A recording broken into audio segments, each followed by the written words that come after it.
Bienvenidos todos a Archivos Aether y bienvenidos todos a Paz Mundial. Estamos retransmitiendo hacia Paz Mundial desde Archivos Aether. Sábado Pascal, nuevamente. Te mando un saludo gigantesco, un abrazo. Espero la estés pasando fantástico este fin de semana.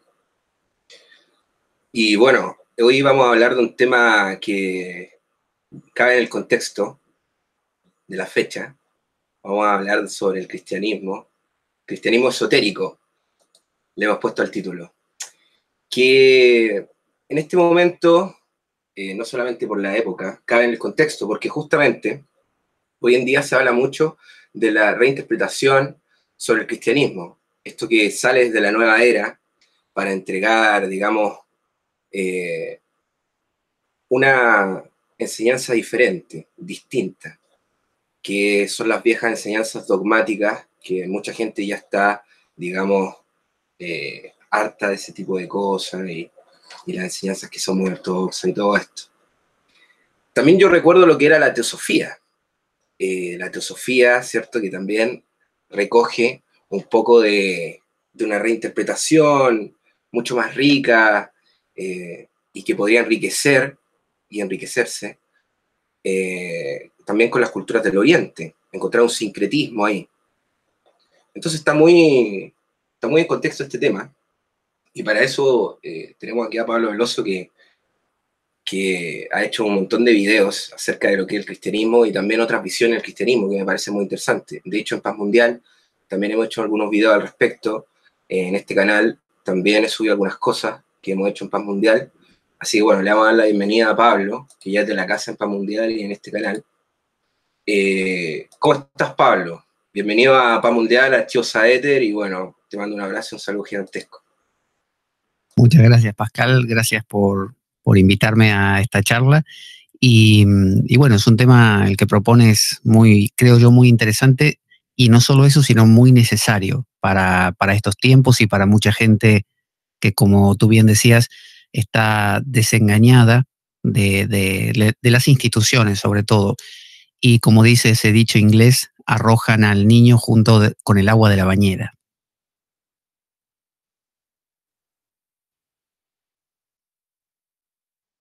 Exactamente, Pablo. Bueno, para empezar voy a leer un fragmento pequeño que es el prólogo de Annie Besant, justamente, que se llama Cristianismo esotérico, los misterios de Jesús de Nazaret. Tú lo debes conocer, Pablo. Hay un pequeño fragmento que voy a leer y luego te voy a pedir tu opinión y vamos a entrarnos en el tema. Dice, solo con las antiguas restricciones, dice, San Clemente de Alejandría dice con ruda claridad, aludiendo a los misterios, a una hora temo, como vulgarmente se dice, el echar margaritas a puercos para que las pisoteen y volviéndose nos despedacen. Pues es difícil exponer las sentencias realmente puras y transparentes acerca de la verdadera luz a un auditorio soez y sin educación apropiada. Solo con las antiguas restricciones podrá el verdadero conocimiento de la gnosis formar de nuevo parte de las enseñanzas cristianas. La idea de rebajarse al nivel de la capacidad de los menos desarrollados tiene que ser definitivamente abandonada. Para restaurar los conocimientos ocultos hay que dar enseñanzas que estén por encima del entendimiento de los pocos evolucionados y empezar por el estudio de los misterios menores antes de proceder a los mayores. Los mayores jamás serán dados a la prensa, solo pueden comunicarse por el maestro al discípulo, de la boca al oído.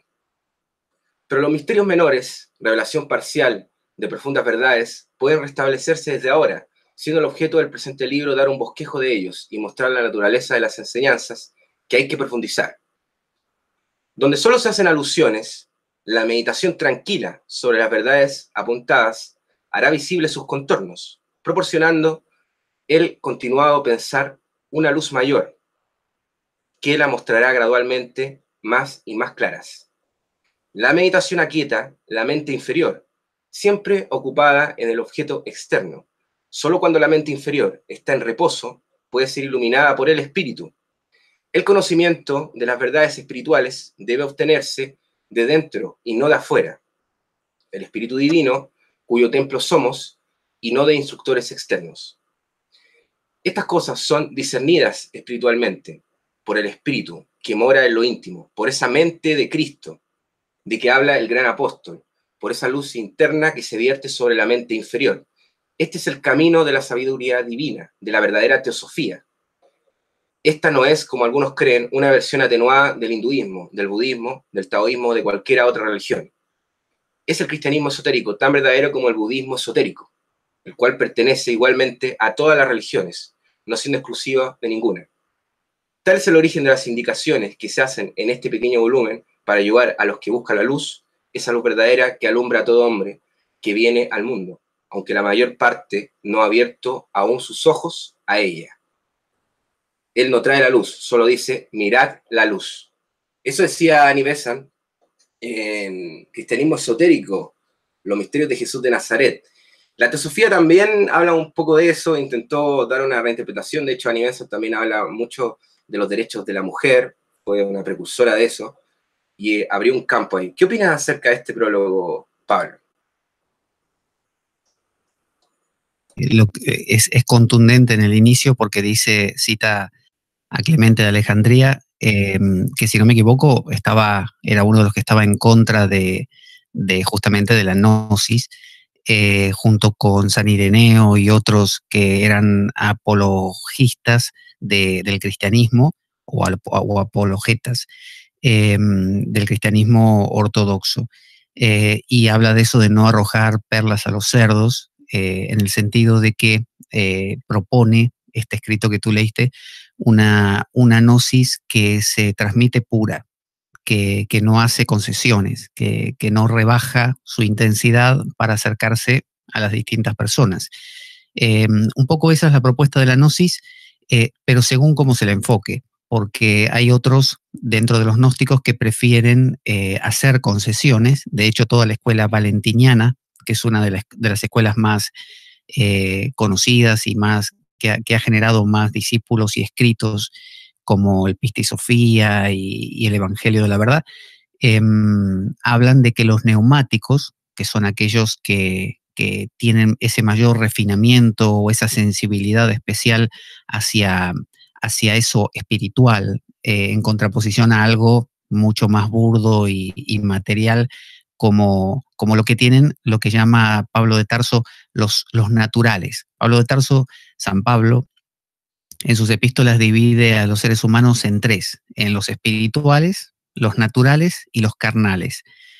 Entonces, los espirituales serían aquellos que tienen esa sensibilidad especial hacia el silencio, hacia la mística, hacia lo que en ese escrito se llama lo esotérico, el cristianismo esotérico. Y entonces propone que el neumático, que el espiritual, lo propone la escuela valentiniana y también lo hace Pablo de Tarso todo el tiempo.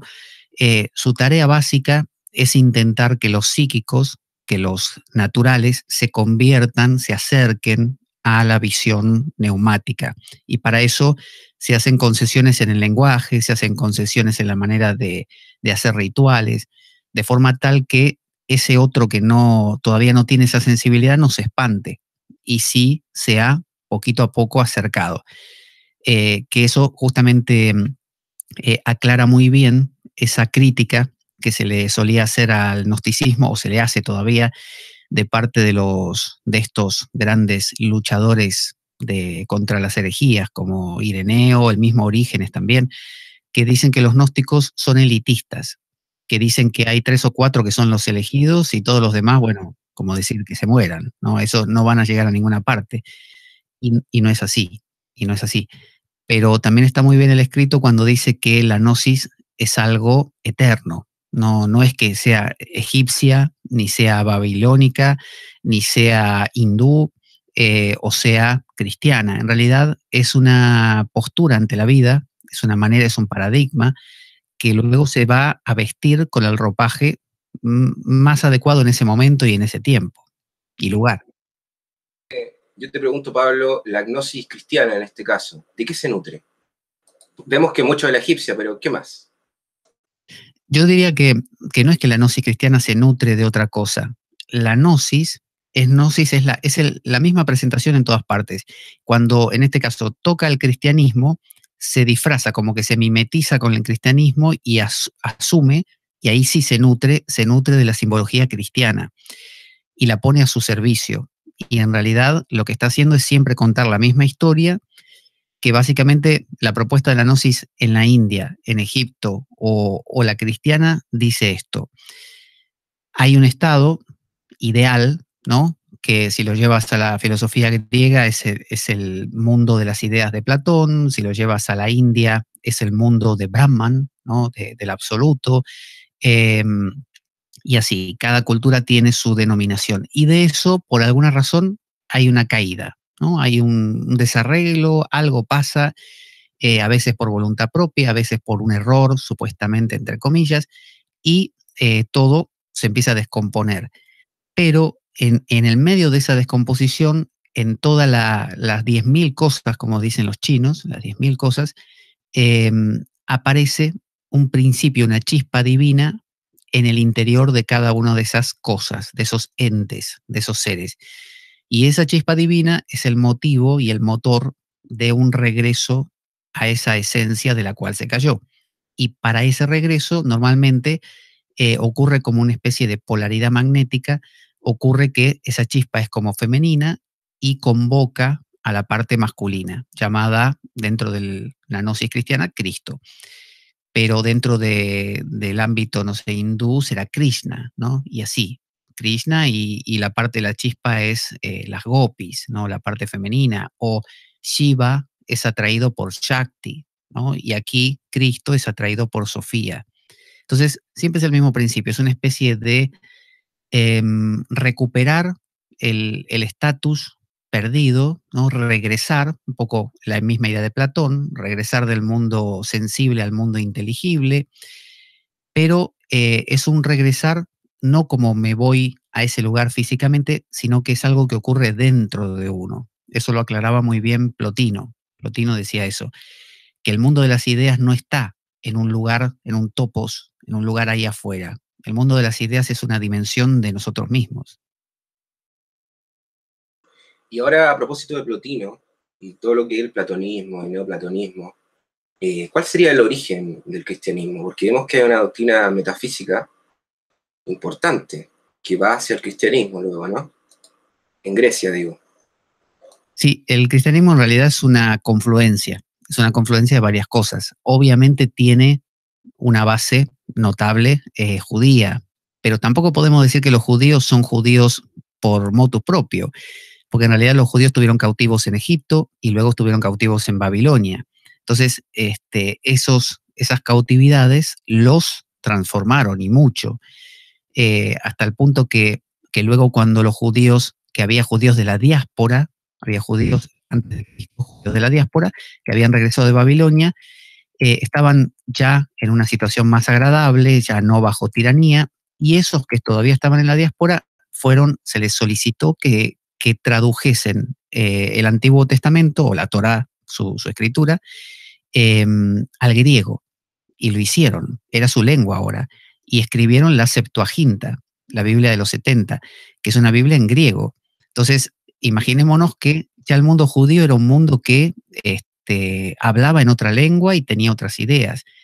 Ese es el mundo que luego llegó a la época de Jesús, que si bien Jesús era un Galileo, de ahí a las perdidas por una provincia así a las lejanías de la central, que es Jerusalén, era un sitio donde había confluencias, estaba la Decápolis, la ciudad de las 10 ciudades griegas alrededor, y había todo, había gimnasios, cosas griegas, se hablaba lengua griega también, se cree que Jesús sabría algo de griego, algo de latín, porque si tenía una carpintería y tenía que vender, tenía que saber. Entonces, era una ruta, ¿no? Donde se pasaba mucha información, y cuando hay, como le pasó a Mahoma, Mahoma guiaba camellos, y ahí en la Meca venía mucha gente de otro sitio, era una ruta de paso, y él aprendió de cristianos, por eso aprendió de judíos. Entonces, de la misma manera, Jesús y su mundo. Entonces, su enseñanza, por más que sea en arameo galileo, ¿no? En una forma de arameo que era propio de esa zona de Galilea, estaba impregnado de todo ello. Pero así no lo hubiera estado cuando los que empezaron a recopilar esa información, que había sido seguramente recopilada en arameo, la fueron traduciendo al griego. Pablo, Cristo murió, supongamos, en el año 30 o por ahí, ¿no? En el año 50, 20 años después, ya estaba Pablo escribiendo sus cartas. Y Pablo no era un judío que vivía en Jerusalén. Pablo no era un judío que vivía en el mundo judío, vivía en la diáspora. Él era de Cilicia y era de Tarso. Entonces, estaba impregnado de todas estas ideas griegas. Ya no era el mundo judío puro de no sé, Moisés, que ni siquiera, porque si salieron de Egipto y Moisés fue toda la vida un príncipe egipcio, tampoco podemos pensar que el judaísmo era muy judío, muy puro. Bueno, y después de ese proceso tenemos que las ideas griegas, las ideas, por lo tanto, de ese mundo romano en el que confluían, ya habíamos hablado otras veces, todos estos ritos mistéricos de Egipto, tomados por los griegos y luego volcados en el mundo romano, todo eso fue a parar a las escrituras cristianas. Pero a su vez los cristianos querían diferenciarse también de todo esto y para tener un éxito social necesitaron hacer una propuesta simple. Entonces tomaron la idea judía de ayudar a la viuda, ayudar al pobre, al desamparado, garantizar al esclavo una subsistencia si se enfermaba uno, los demás le ayudaban, eso lo sacaron de los judíos. Entonces tuvieron mucho éxito presentando esta nueva religión, sobre todo cuando fue aprobada por el imperio, y no interesaba que hubiera todo este tenor gnóstico o toda esta parte esotérica, porque eso implica la abolición de las jerarquías. Si yo te propongo un acercamiento espiritual que implica que tú mismo vas profundizando y descubriendo cosas en tu interior, te vas dando cuenta que no necesitas de un sacerdote o de un papa, y eso no convenía. Entonces ahí fue donde se empezó a combatir a las supuestas herejías, que acabó hasta con la masacre de los cátaros mucho más adelante en ¿cómo se llama este lugar? Bueno, ahora se me olvidó, en Francia. Y bueno, Carcassonne. Bueno, mataron un montón de cátaros, los cruzados. Y ahí se consideró que más o menos se había acabado con las herejías de índole gnósticas. Pero bueno, el destino se ríe de uno y en 1945 en Nag Hammadi se encontraron estos escritos que eran copias de los escritos que habían sido destruidos en su momento y bueno, de nuevo apareció todo otra vez. Pero el enfoque gnóstico yo no creo que haya muerto nunca ni va a morir nunca. De hecho, yo desde que, te digo esto y me callo, desde que me acerqué al cristianismo bajo esta óptica, que mi puerta de entrada fue la alquimia, porque la alquimia es gnóstica también, me siento muy cómodo. Siento que el lenguaje que yo estoy acostumbrado a hablar y la forma de haberme impregnado de esto fue el hinduismo. Es decir, yo leo el Bhagavad Gita y es gnosticismo. Le cambio nombres y tengo el gnosticismo cristiano y listo. Es lo mismo. Ya, ¿y cómo sería esta alquimia cristiana? Para quien no está familiarizado con esto, porque no es, digamos, algo que se hable mucho. De hecho, la alquimia, los alquimistas fueron perseguidos, justamente, y algunos fueron asesinados. Esto ha sido un tema controversial dentro de la Iglesia Católica. Entonces, ¿cómo sería esta alquimia cristiana? La alquimia cristiana tiene una base, como tú dices, gnóstica. Y que tenga base gnóstica lo que quiere decir es que lo que importa es la gnosis, lo que importa es el conocimiento, pero no un conocimiento intelectual. La gnosis es una especie de conocimiento, no sé, experiencial. Es el conocimiento del cual tú no puedes dar cuenta. Si yo conozco algo y después explico lo que conozco, eso no es gnosis. La gnosis es como el Tao Te Ching que dice el Tao que se explica con palabras no es el verdadero Tao. Entonces, Brahman, ¿no? Dicen los hindúes, es aquello de lo cual las palabras retornan sin poderlo tocar. Entonces, ese conocimiento es un conocimiento que se revela al alquimista o al practicante gnóstico sin que él pueda apropiárselo, porque en realidad no es un conocimiento individual.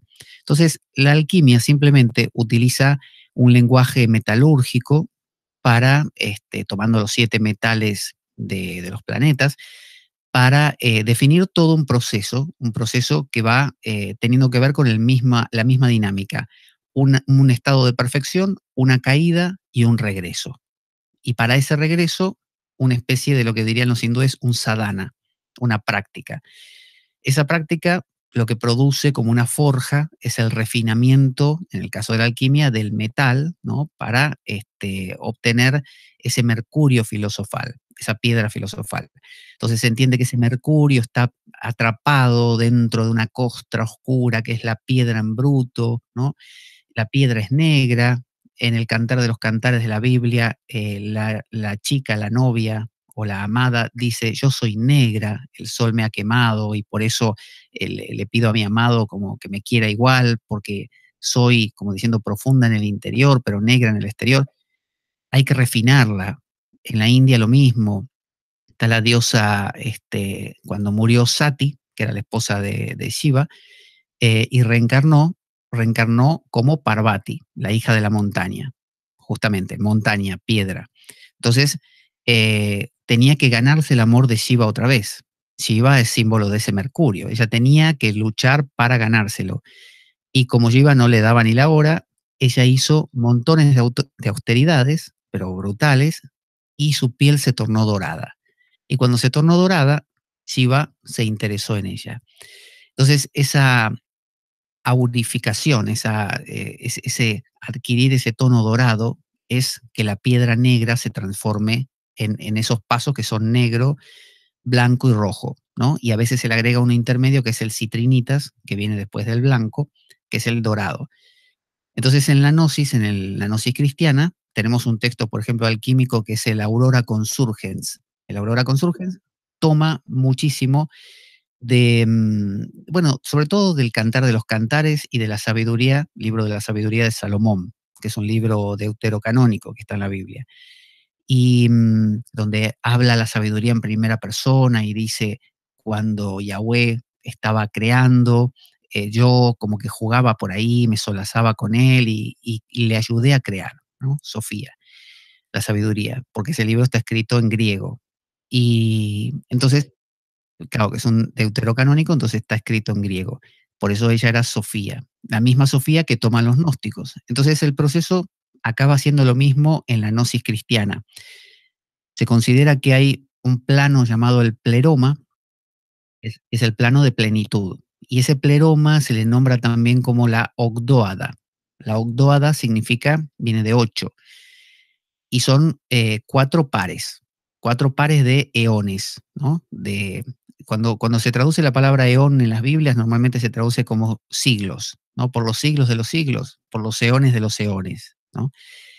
Como eternidades serían. Entonces hay 4 pares de eternidades, que son como ideas platónicas, son como decir, no sé, como si uno dijera la sabiduría y la verdad, ¿no? Un par, y otro par, y así. Uno de estos pares es Cristo y Sofía, el Logos y Sofía, el Logos y la sabiduría. Entonces, el que está por encima de todo eso, inalcanzable como el Keter de la Cábala, es Abba, ¿no? Es el Padre al que Cristo hace relación, em, por referencia. Y de ahí ocurre una caída, cae Sofía, algunos dicen porque quiso mirar al Padre antes de tiempo, como ella de sabiduría quiere saber, y bueno, cayó del pleroma y el eón que guardaba el límite del pleroma no la dejó entrar. Ella se quedó fuera y se sintió muy mal. Y al sentirse mal, empezó a preocuparse, a tener sentimientos de todo tipo que cuajaron en forma de un mundo. Y se empezó a crear una especie de nuevo reflexión en espejo de aquello, el mundo sensible, básicamente. Y ese mundo sensible se llama el kenoma, contrariamente al pleroma. Este kenoma es insatisfactorio, entonces ella lo único que quiere es volver, pero no hay caso, no puede volver.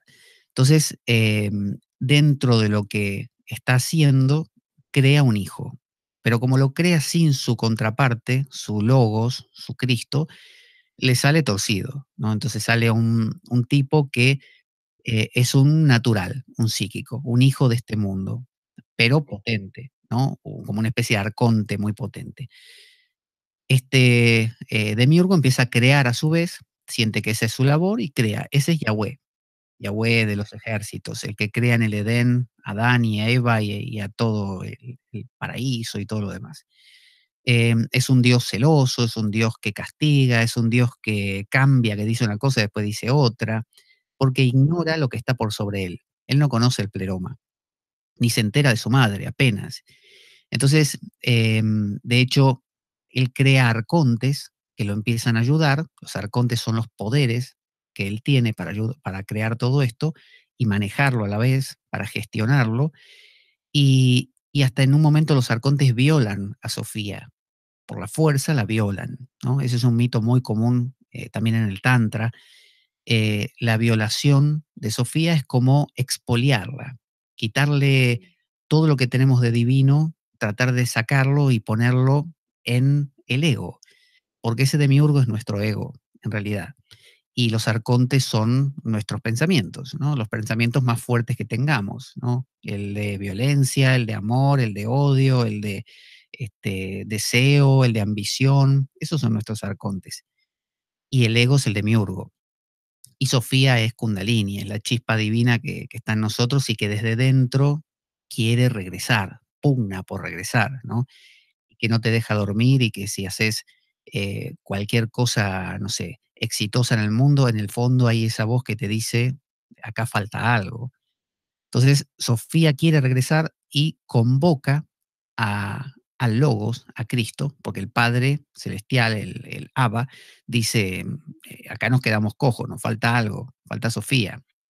Que igualmente en la Gnosis se dice que hay una Sofía que quedó arriba, quedó media Sofía, y otra Sofía que cayó.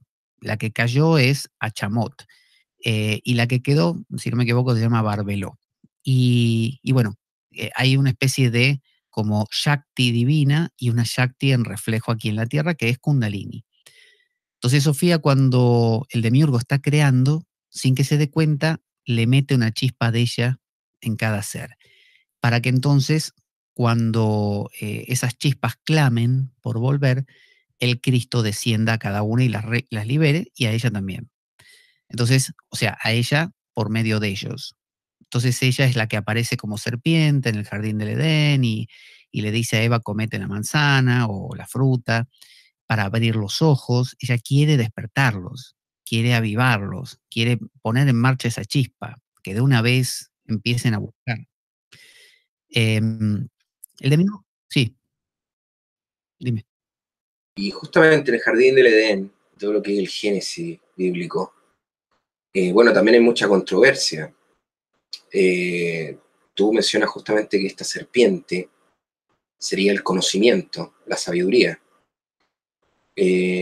También se dice que el árbol de la vida, sería el mismo árbol cabalístico. Entonces, ¿cómo tú interpretas esto desde la gnosis y de tu lectura? El árbol del bien y del mal es del que comen Adán y Eva, y que se les abre los ojos al conocimiento y a la diferencia del bien y del mal. Hasta ese momento ellos eran como una especie de zombies. Es decir, el demiurgo crea zombies. El demiurgo crea y gusta de crear a la persona consumista de un mundo neoliberal, no sé, capitalista o comunista duro, una persona que sea una máquina, que simplemente cumpla funciones y nada más. La persona que se hace preguntas, la persona que dice, ¿y esto por qué es así? ¿Qué se espera de mí? ¿Quién soy? ¿No? ¿Qué significa ser? ¿No? Preguntas esenciales, como decía Heidegger, la pregunta por el ser. Entonces, la serpiente lo que hace a Adán y Eva es decirle, ustedes están siendo como un gurú, están dormidos, ustedes tienen que despertarse, coman de esta fruta, que es una manera simbólica de decir, es decir, abran los ojos, despierten, ¿no? El otro árbol, como tú dices, es el árbol de la vida, que el demiurgo los echa y les dice, no, no, no, mejor los echamos porque a ver si se les ocurre comer del árbol de la vida, y encima de todo se vuelven eternos, ¿no? Inmortales. Entonces, él tenía miedo que le usurpen su rol. Entonces, el ego siempre tiene miedo de ser desbancado, tiene miedo de ser quitado de su posición. Entonces, como un pulpo, intenta siempre con sus arcontes asustar, dominar, aplastar, y mediante el terror, normalmente, terror a la muerte también, es una manera de que las personas, que los seres, no despierten. Pero tenemos que entender muy bien que la propuesta gnóstica no es algo externo. No estamos hablando de un demiurgo, un señor que está ahí afuera con unos arcontes que vienen ahí desde fuera. Puede que vengan de fuera también, porque adentro y afuera es lo mismo, pero adentro también están, ¿eh? Es decir, el demiurgo es el ego, los arcontes son sus extensiones, el árbol de la vida es aquello que te haría inmortal, es el verdadero conocimiento que quizá ni el demiurgo entiende bien qué es ese árbol de la vida, ¿no? Y tiene miedo que uno lo toque. El árbol del bien y del mal es el hacerse preguntas, y el ego mantiene un statu quo que no me lo toques mucho y no me preguntes demasiado por qué es esto así. Entonces, el camino es un camino de redención.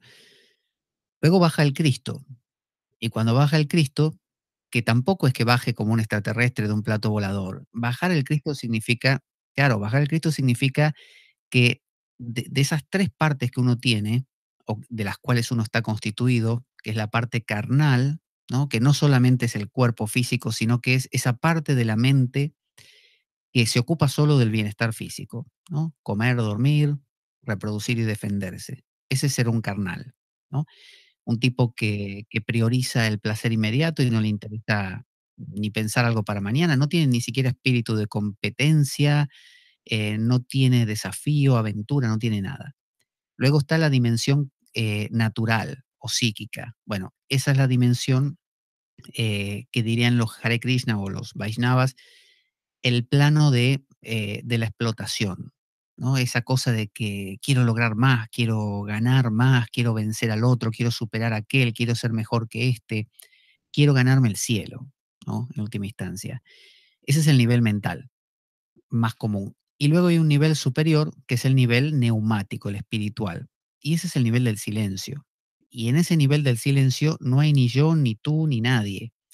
Es el mismo silencio para todos.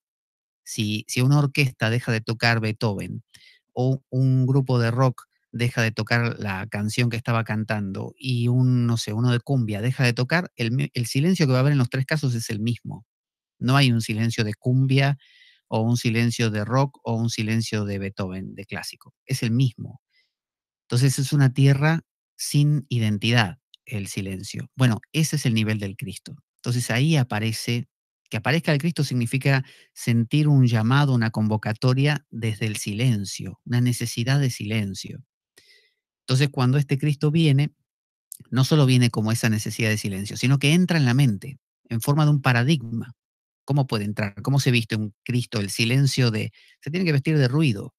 Entonces se viste de rock, se viste de cumbia o se viste de Beethoven y te baila al mismo son que estás acostumbrado para que arrastrándote, llevándote, interesándote, te lleve poco a poco más cerca de ese silencio.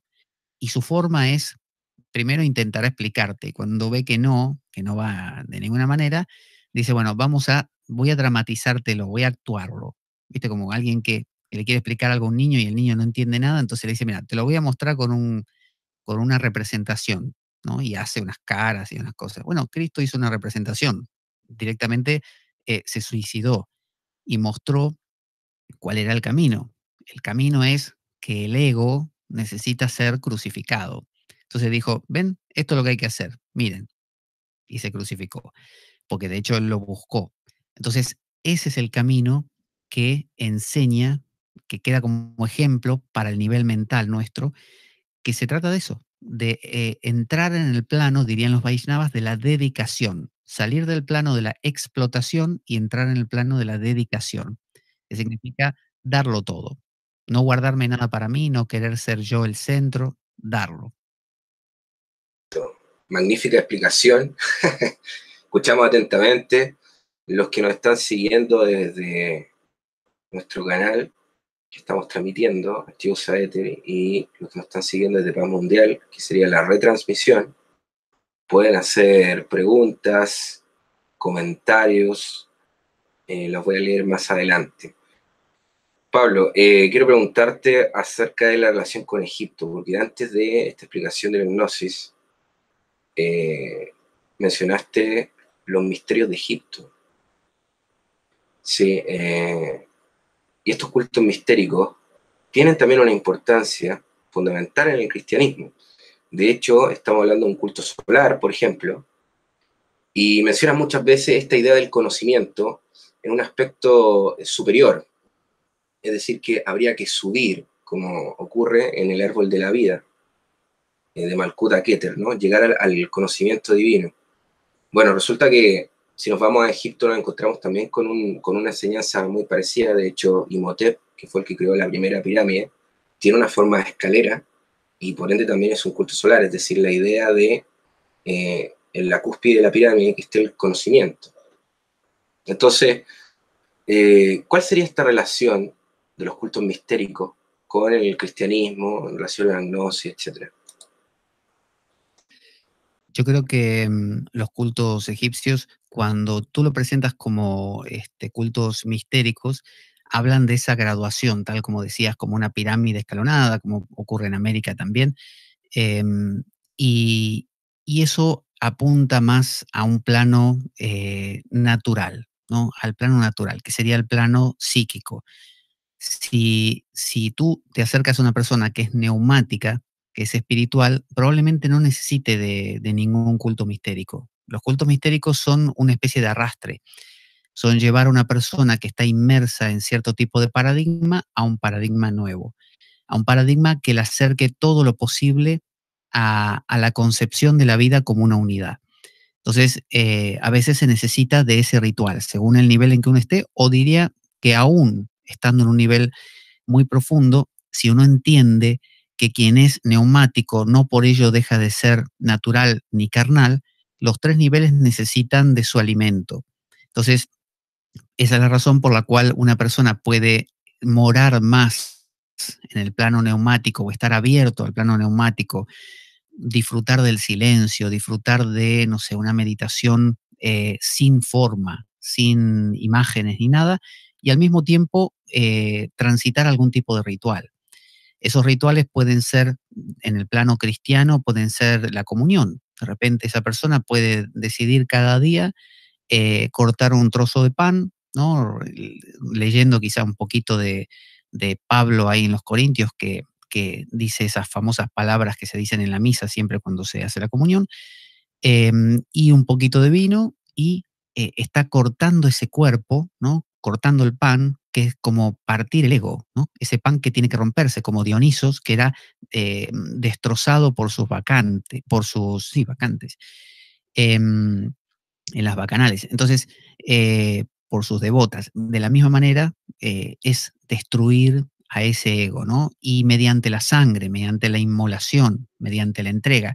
Entonces, es un mensaje casi como subliminal que nos dice a nosotros mismos, mediante un ritual sencillo, se trata de esto, mira, se trata de darlo todo. Entonces, un rito mistérico, los ritos a veces implicaban que uno estuviese, no sé, el rito de Mitra era que te ponían en una especie de hueco en el suelo con una reja arriba y te volcaban toda la sangre de un toro encima, ¿no? Y te bañaban con eso, claro. O implicaba ciertas plantas sagradas, y algunas cosas que en realidad nunca las vamos a saber porque de hecho los misterios de Eleusis nunca se revelaron. Como estaba prohibido revelarlos, nadie escribió y hasta hoy no sabemos qué pasaba ahí dentro. Pero se entiende que un culto mistérico es el que busca el misterio. O sea, si un culto mistérico te da una respuesta, no es un culto mistérico.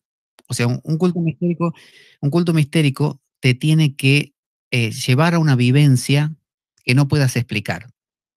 Eso es un culto mistérico. Si salís de eso y decís, ya entendí todo, ahora sí, es así, es esto, aquello y lo demás allá. Bueno, no fuiste a un culto mistérico o no lo viviste como culto mistérico, lo entendiste mal. El culto mistérico es algo que te impacta, te transforma.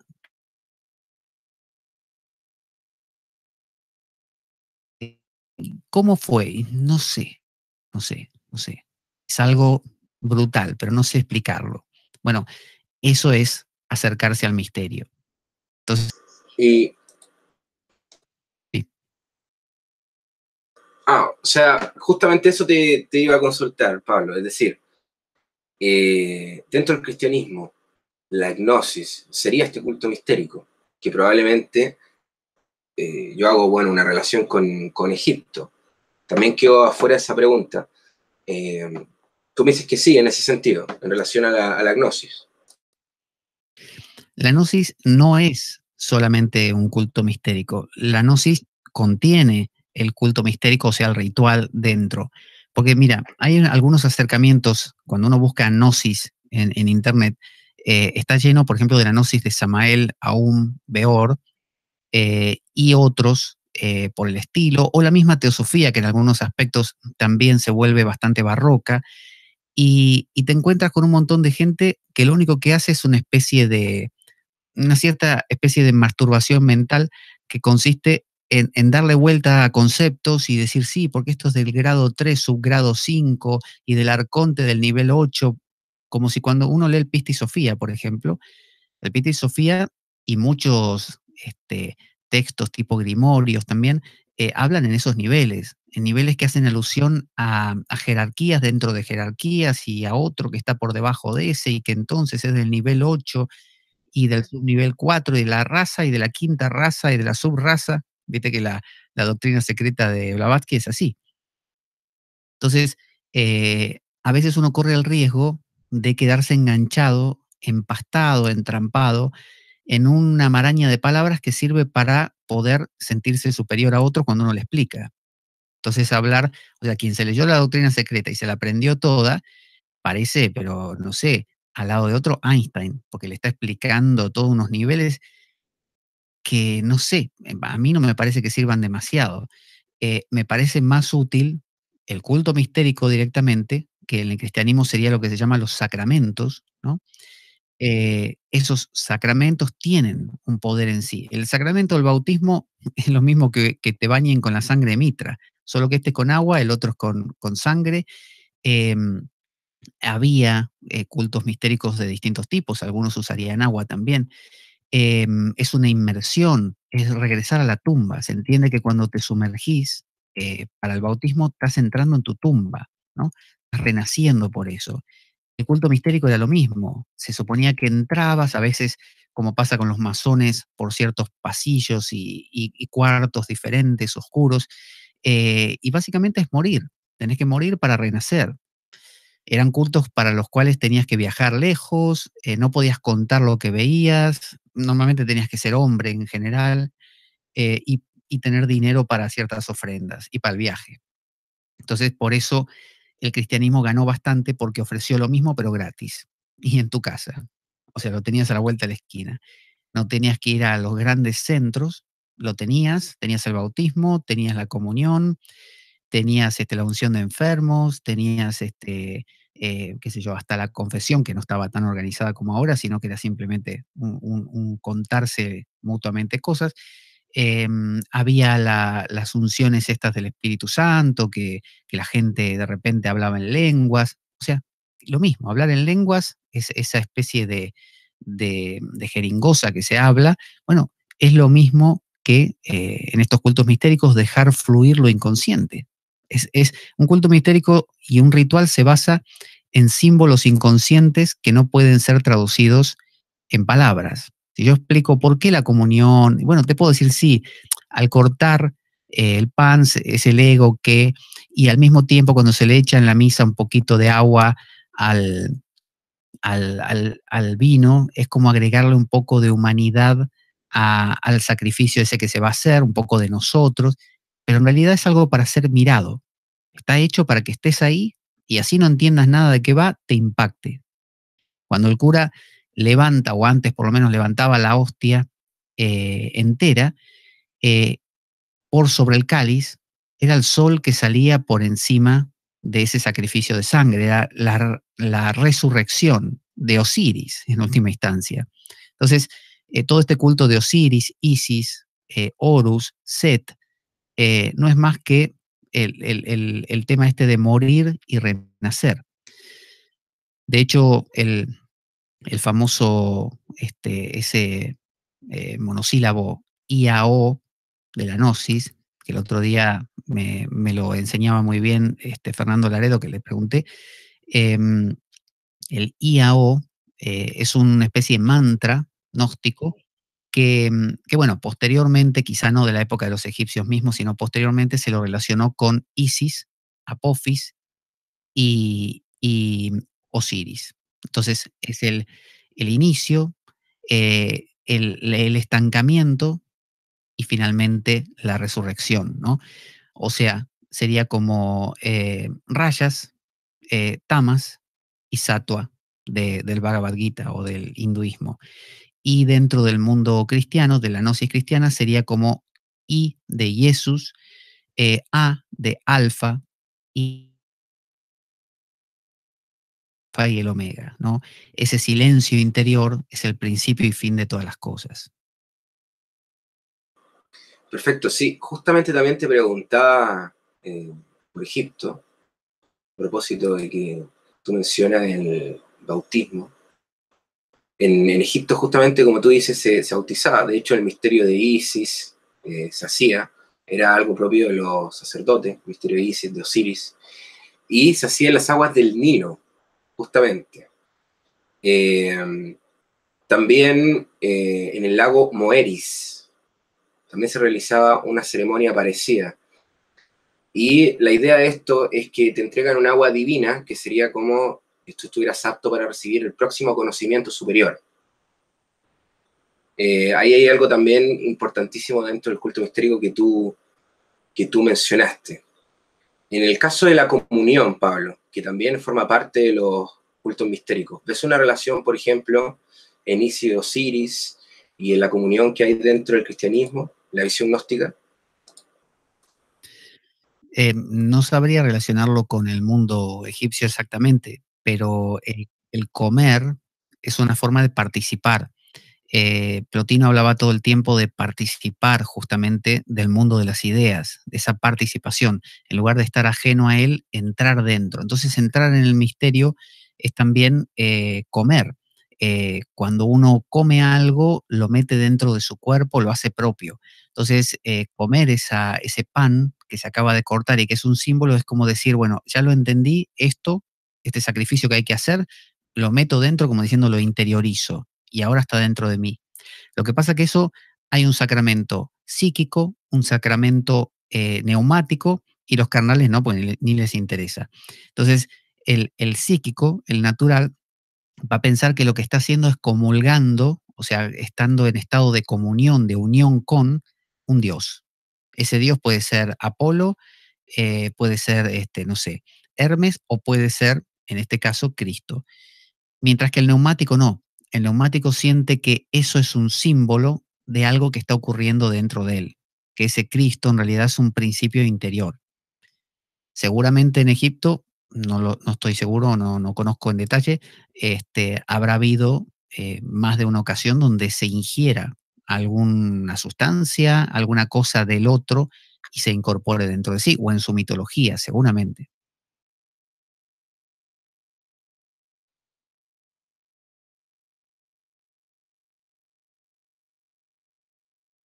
Voy a recordarles a todos los que están ahí en Paz Mundial, en el chat y también aquí en Archivos Saeter que pueden hacer sus comentarios. Los vamos a leer luego. Por el momento estamos agotando aquí la conversación con Pablo. ¿Cómo te sientes, Pablo? ¿Vas bien? Vamos con mucho, hemos agotado mucho tu tiempo. ¿Todo bien?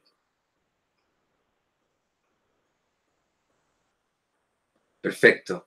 Bueno,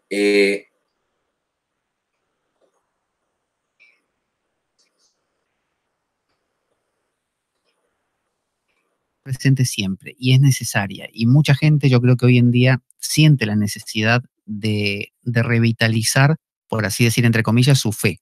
Es decir, está lleno Internet de luchas entre ateos contra creyentes.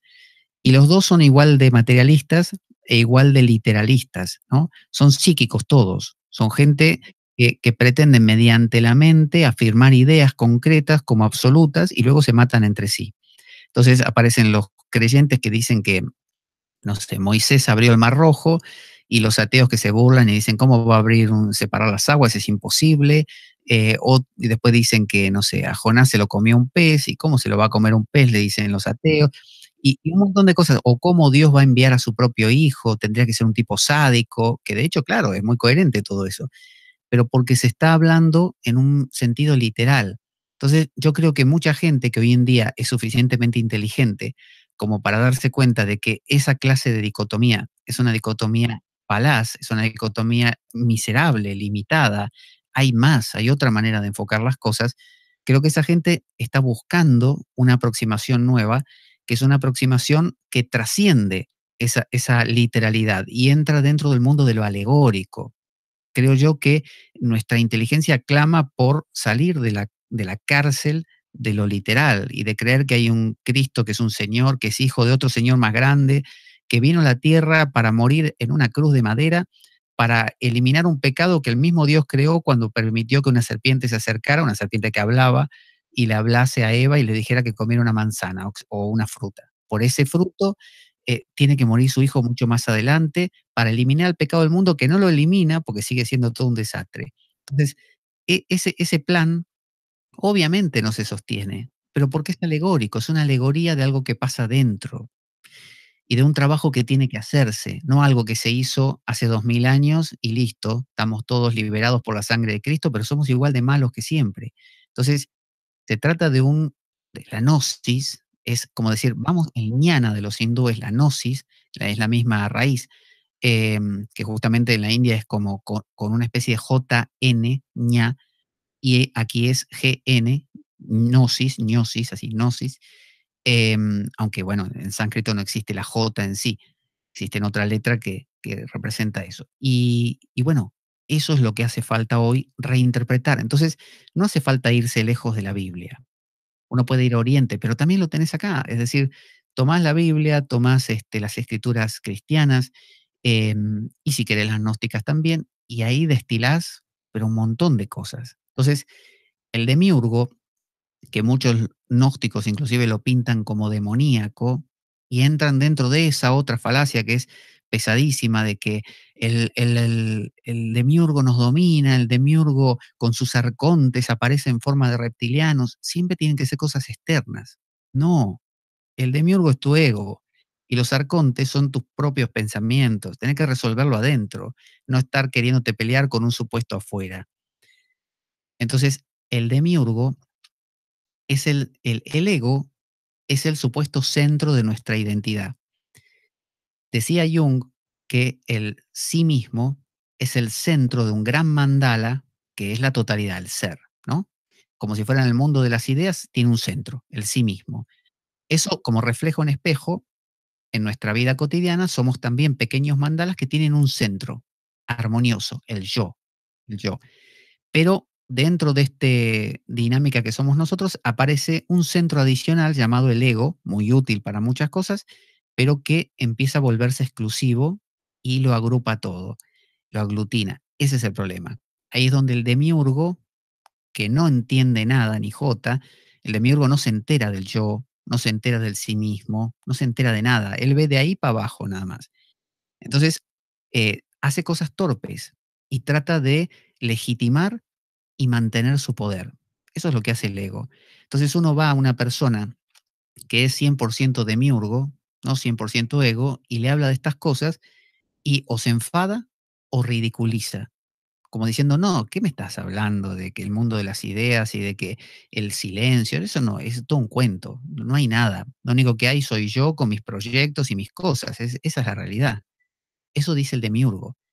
Pero como el demiurgo genera sus propias leyes, que son nuestras maneras de ser, nuestros complejos, nuestras tristezas, si uno observa bien, como si fuera un psicólogo, esas tristezas, esos comportamientos, va pudiendo ver lo que hay detrás. Y empieza, como el ego es un reflejo del yo, y el yo es un reflejo del sí mismo, ¿no? Uno empieza a ver aquello a través de esto. Entonces uno puede leer una Biblia donde habla de mata a mis enemigos, oh Dios, castígalo, rómpele todos los dientes y no sé qué, estrella su cabeza contra las paredes, como dicen los salmos, y a través de eso uno puede destilar un montón de sabiduría, de un Corán que de repente es todavía más drástico. Se puede. El sufismo se ocupa de eso, de sacar del Corán, que es como si fuera una fruta que ya le sacaste todo el jugo y no tiene más, bueno, a mi óptica, que soy poco conocedor del tema, ellos le sacan más todavía y muy profundo.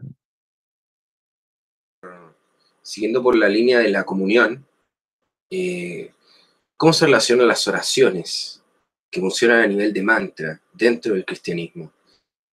Se puede hacer una meditación trascendental, etcétera, porque las oraciones, digamos, no, como que no se hace esta relación mística con la oración. Sin embargo, hay una sabiduría increíble ahí dentro.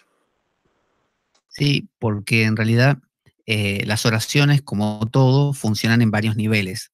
Como que cada cosa que uno hace tiene un poquito para el nivel carnal, un poquito para el nivel natural y un poquito para el nivel espiritual. Entonces, para el nivel carnal, perdón, para el nivel, sí, carnal y natural, la oración sirve como fuente de soluciones. Entonces uno dice, Dios, por favor, dame trabajo, dame dinero, dame amor, dame salud, ¿no? Todas esas cosas. Si son cosas muy básicas, será nivel carnal. Si son cosas las que uno pide o agradece o solicita un poco más, con más vuelo, bueno, serán naturales, ¿no? Será del nivel psíquico. Pero esa misma oración, cuando uno ya se olvida del significado,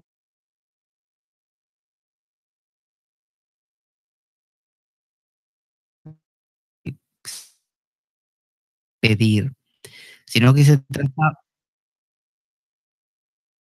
Ah, ¿ahora sí se escucha? Vale. Que digo que la oración tiene, como todo, varios niveles. Entonces, la misma oración, tomemos por ejemplo un Padre Nuestro o un rosario, eh, digamos que satisface al nivel carnal, por un lado, porque habla de dame el pan de cada día, dame lo que necesito. Luego tiene un nivel intermedio porque habla para lo natural, como diciendo que se haga tu voluntad y no la mía. Y después tiene un nivel más profundo, que es que cuando uno descubre que no era tan importante lo que significaba o lo que connotaba esa oración, sino el mismo hecho de repetirla monótonamente. Cuando uno entra en esa dinámica, ya no importa tanto qué diga, sino la quietud que va creando a través de lo que dice, que ese es el estado más cercano posible al silencio. Inicialmente el músico de una orquesta piensa que tocando más rápido, o tocando esta pieza o la otra, es que va a conseguir alcanzar el silencio. Hasta que un día se empieza a dar cuenta que se trataba de no, de tocar cada vez simplemente como menos. Entonces casi que se queda con la misma nota todo el tiempo, menos y menos y menos, y la toca cada tanto y boom, boom, pasando el arco del violín, hasta que finalmente dice, ahí está, el silencio. Entonces ya no importa si es de Beethoven, de Mozart o de Bach, da igual, no era importante el contenido. Sin embargo, ese mismo músico, aunque descubra el silencio, igual va a disfrutar de una pieza y va a decir, bueno, pero igual tengo ganas de tocar un poco de Bach y un poco de lo que fuera. Y además, igual tengo ganas de tocar porque necesito que me paguen para comprar comida. Ese es su nivel carnal. Entonces, los tres niveles tienen que estar funcionando siempre, solo que nuestro problema es que tenemos un déficit del nivel espiritual. Ese es el que nos falta. Entonces la oración sí funciona porque todo lo que uno haga o no haga produce resultados. Entonces si yo digo, Dios mío, dame salud, Dios mío, dame salud, y estoy convencido de que me está dando esa salud o me va a escuchar, bueno, predispongo, genero una energía positiva, digamos, y va a ayudar a un proceso de recuperación. Mucho más que si digo, no sé, Dios, tú me odias y por eso seguro me vas a mandar a que me muera y seguro me vas a enfermar más y bueno, seguramente iré para otro lado. La idea del mal, ¿cierto? Porque hemos hablado del bien, pero también hay una idea aquí, la dualidad, estamos, si nos vamos a la otra polaridad, nos vamos al mal, nos encontramos con Lucifer, por ejemplo, nos encontramos con Lilith, y todas esas también interpretaciones cobran fuerza hoy en día. La idea de Lilith, por ejemplo, como que se descubre que también existía Lilith, aparte de Eva. ¿Cómo era Lilith tú y por ese lado que estamos ahora comentando? El otro lado. El mal, cuando decimos tal cosa es el mal o tal cosa es mala, hay que preguntar para quién. Para el demiurgo, para el ego, seguramente, y Lilith amenazaba su posición.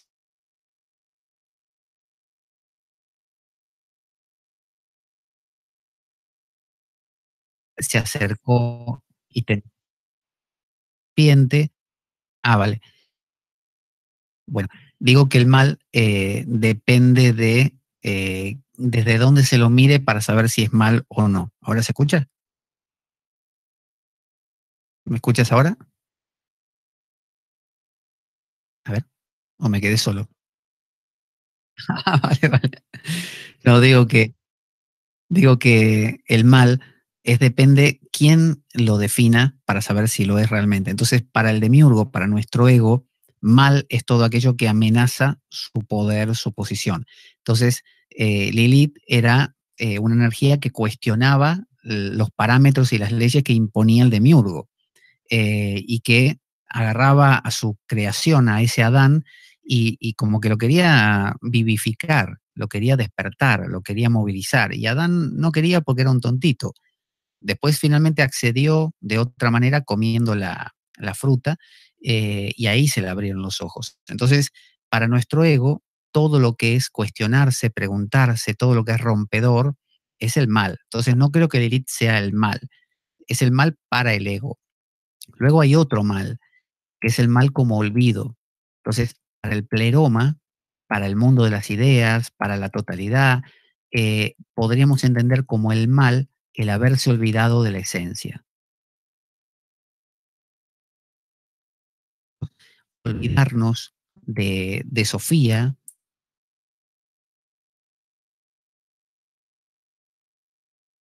Perla, que aparece en los hechos de Tomás, apócrifos, que es bellísimo, que habla justamente de ese regreso. Bueno, olvidarnos de eso es el mal.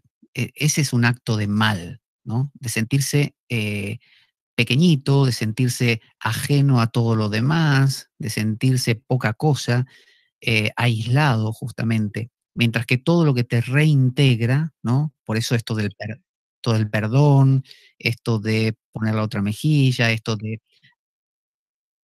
Entonces, desde ese punto de vista, Lilith no estaría por el lado del mal, estaría solamente por el lado de la liberación en ese sentido, de la cual a lo mejor probablemente se podría ver sometida, de una energía solamente. Sí, medio que se perdió tu voz ahí en la mitad, pero creo que te entendí. No, Lilith no creo que sea el mal, pero depende para quién. Por eso te vuelvo a decir, si tú te acercas a una persona que fundamenta su vida en sacar una carrera adelante, en tener más hijos, en comprar más cosas, y tú vienes y le planteas todo esto que estamos hablando, a ti te va a ver como malvado, te va a ver como la encarnación del mal, le estás queriendo corromper su forma de vida. Entonces tú serías el mal. Pero si lo vemos desde el punto de vista de la unidad de todo, tú serías el bien, porque serías el que está despertando a esa persona, a que regrese a su origen. Entonces, el mal no es en sí una cosa, sino que es la condición antagónica de el que lo está mirando. Perfecto, perfecto Pablo, claramente sí. Justamente a eso iba, que en ese sentido Lilith no está relacionada con el mal, pero en el sentido superficial se puede observar de esa manera y es bueno que lo aclare. Y en el aspecto de Lucifer, por ejemplo. Lucifer es un principio que, de nuevo, para el ego es negativo, pero en realidad Lucifer es el lucero del alba, es la luz, el portador de la luz, el que tú siempre citas, el Baphomet también, es el que viene a recuperar, a iluminar, a despertar. Es Kundalini, Kundalini que vuelve a despertar, es la luz que sube por la columna y atraviesa todos los chakras y llega hasta Shiva. Al ego eso no le causa ninguna gracia. Entonces es obvio que una religión institucionalizada que fundamenta todo en jerarquías y por lo tanto en el demiurgo, que adora al demiurgo, y no lo digo esto en el sentido Illuminati, lo digo en el sentido interior, que el ego hace un culto del poder. Bueno, todo lo que sea despertar, abrir los ojos, disolver estructuras, es visto como un Lucifer negativo. Pero en realidad, bajo mi óptica, Lucifer no es negativo, es justamente el despertar de Kundalini. Perfecto. Vamos a observar un poco el chat, porque hay algunas cosillas por acá. Vamos a ver. Tadeus dice, hola, hola Tadeus. Hola, díganme, ¿qué voy a conseguir estudiando teosofía de forma breve, por favor? ¿Un mejor funcionamiento mental? ¿Qué le podría decir a Tadeus, Pablo? Primero quiero aclarar a Tadeus que yo no soy un cultor de la teosofía, eh, no la he profundizado por esa misma razón, no es algo que me atraiga particularmente. La teosofía es un movimiento creado por Elena Petrona Blavatsky, junto con, creo que en esa época era Leadbeater, y más adelante fue, no, Walcott, y después Leadbeater con Annie Besant, eran esos cuatro. Y bueno, forjaron todo un movimiento esotérico, muy mezclado con la mediumidad, que estaba de moda en ese momento, con todo esto de no solo canalizar espíritus, sino tener, tú sabrás mejor que yo eso, Pascal, de eso que le salía por la nariz, ¿cómo se llamaban esas cosas blancas? Ectoplasma, una cosa así, ¿no?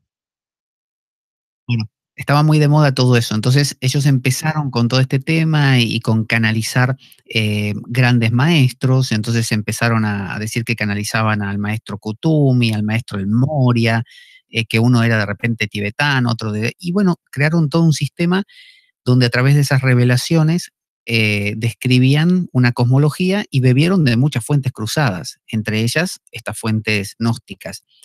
Yo no podría definir qué es lo que se va a obtener con todo eso. A mí me parece por momentos un tanto barroco, un tanto complicado. Es como, no más barroco que otras cosas, ¿eh? Si uno toma el budismo mahayana, por ejemplo, o el tantra hindú, ¿no? Porque siempre hay dos caminos. Está el camino seco y el camino húmedo. Entonces, en el camino seco es, por ejemplo, el budismo hinayana, ¿no? O Theravada, que es que te sentás a meditar y listo. Y el camino Mahayana es el camino del gran vehículo, donde el Buda no es el Buda, sino que el Buda es un dios o una deidad que encarnó como el Buda para salvar a la humanidad, el Bodhisattva no sé cuánto, o Maitreya, y aparecen otros Budas, y hay Budas femeninos como Tara, Tara verde, Tara, no sé, blanca. Eh, bueno, y encarnaciones, lo mismo que los avatares hindúes. Y se vuelve todo un tema complicadísimo de que si el Buda del nivel tal se encontró con el otro Buda del nivel 5 bueno, eso es el padre de lo que la teosofía fue después. Es el mismo estilo literario. Entonces, si uno sabe nadar en ese mundo, está bien. Uno lee el Pista y Sofía y es lo mismo. Es un lío, pero un lío total de entidades y de niveles. Pero si uno puede destilar de eso con la suficiente calma, puede obtener, yo creo, un perfil, una comprensión realmente profunda. Lo que pasa que también puede pasar, y muy fácilmente, lo que yo decía antes, que uno no solo se pierda en todo eso, sino que se quede estancado en eso. O sea, estancado en memorizar, en sacar conclusiones, diciendo, bueno, entonces quiere decir que ahora está por venir por ejemplo, los sufis del Islam. Me decían la otra vez que hablaba con uno que está muy metido en el tema, y me decía que estaban esperando que regresara, no sé si era Jesús o Mohamed, Mahoma, que iba a regresar dentro de poco, y tenían bien claro dónde y cómo iba a regresar y qué iba a hacer cuando regrese, porque ya estaba todo estipulado y en otro nivel estaban funcionando los maestros y ya estaban cuajando cosas, y la teosofía tiene de eso. Entonces, yo no me atrevería a decir qué va a obtener Tadeo, pero quizás le resulte bastante interesante, no sé, es cuestión de probarlo y ver. Yo mismo no me metería, pero bueno, al que le gusta,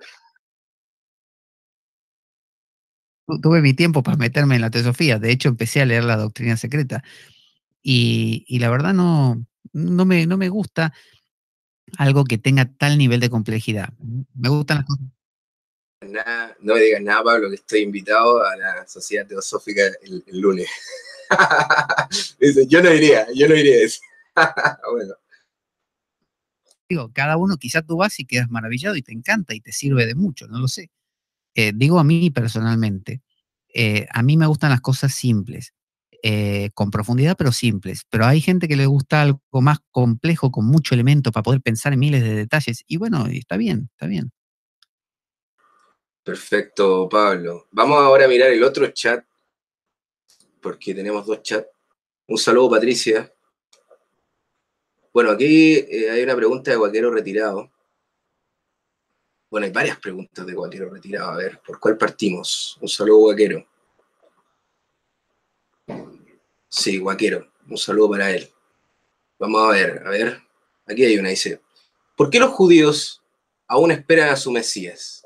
Es decir, no creyeron en el Jesús del cristianismo. ¿Cree el invitado que hubo manipulación del Imperio Romano para la adaptación de este Mesías solar? O sea, son dos preguntas. Bueno, ahí la pregunta tiene más un tenor histórico, que deja un mayor margen de error de mi parte, porque para eso tengo que tener muy claro hechos históricos. Pero bueno, a grandes rasgos, los judíos esperaban y esperan todavía un Mesías, un Mesías, que va a ser doble, según sus textos, que va a ser político y espiritual al mismo tiempo. Algunos piensan que unidos en la misma persona y otros piensan que en dos personas diferentes. Por eso que uno de ellos de hecho va a morir, el que se ocupa de las cosas, digamos, creo que eran materiales, y luego va a ser revivido por el otro. Y los dos van a reinar y van a crear un Israel unido, y todos los pueblos sometidos a este Israel. Entonces, por eso se esperaba de Jesús que fuera un Mesías también político, como diciendo, bueno, la parte espiritual la tenés muy bien, pero ahora tenés que hacer un poco de labor tipo Che Guevara, ¿no? O ser un celote que tome. ¿Un qué? No, no, no. El Mesías se suponía que tenía que triunfar.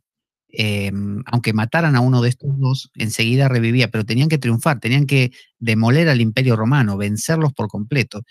Y no lo veían en Jesús, y de hecho no lo vieron. Entonces los judíos no reconocían en alguien que moría y encima en una cruz, que era lo peor que te podía pasar, era una denigración total, a su Mesías. ¿Cómo van a tomar como Mesías a alguien que muere? Es decir, qué tipo de héroe es el que se supone que nuestra profecía? Sí.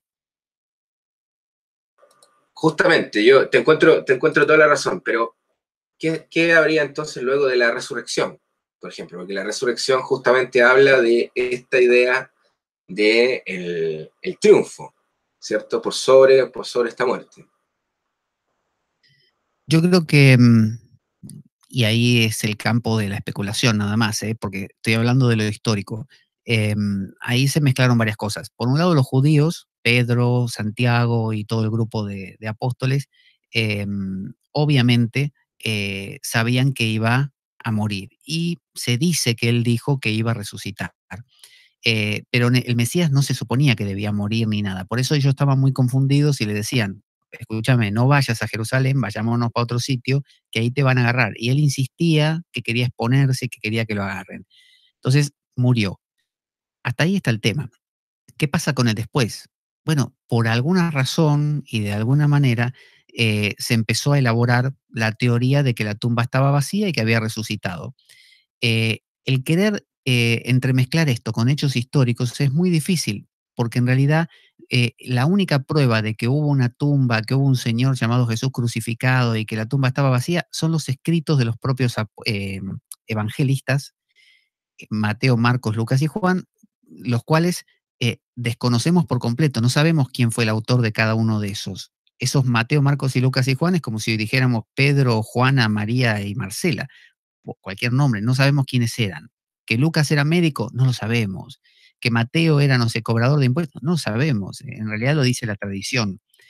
Entonces, ¿está resucitado? Tampoco lo sabemos históricamente. Ahora, míticamente tiene mucho sentido, porque desde el punto de vista judío, que se te muera el Mesías será una deshonra total, y obviamente no es el Mesías. Pero desde el punto de vista griego, que muriese y resucitase era un proceso natural, era el proceso del héroe que muere, que se sacrifica, ¿no? Y que, como Osiris, ¿no? Heredado de los egipcios, que tiene que morir nuevamente nacer, ¿cierto?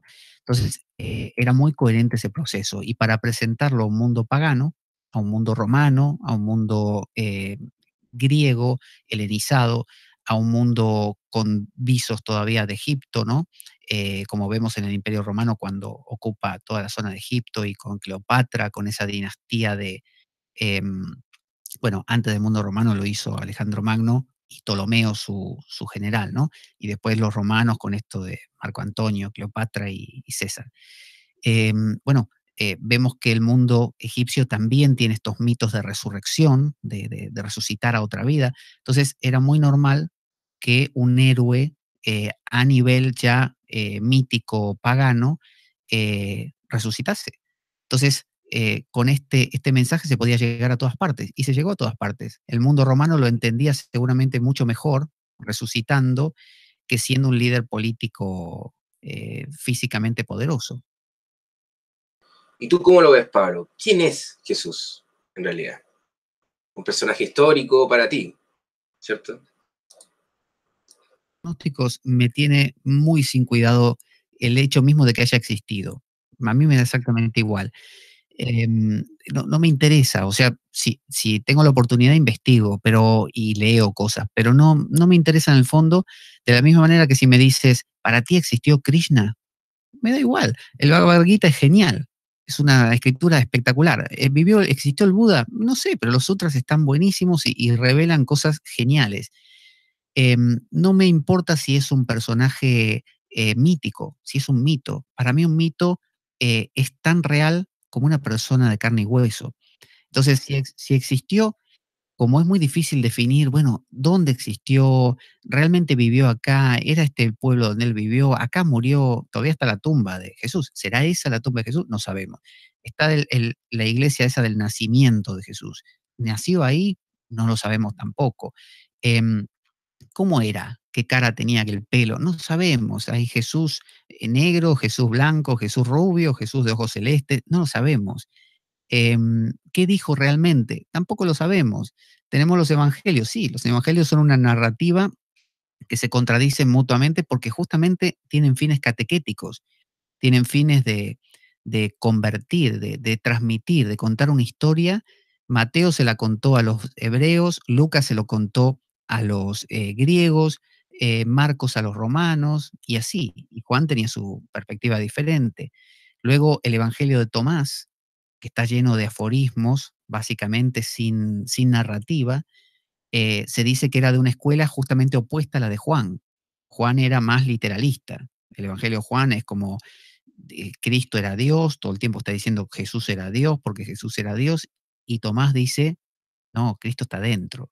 Entonces, ves que tenemos un montón de Cristo. ¿Cuál es el verdadero?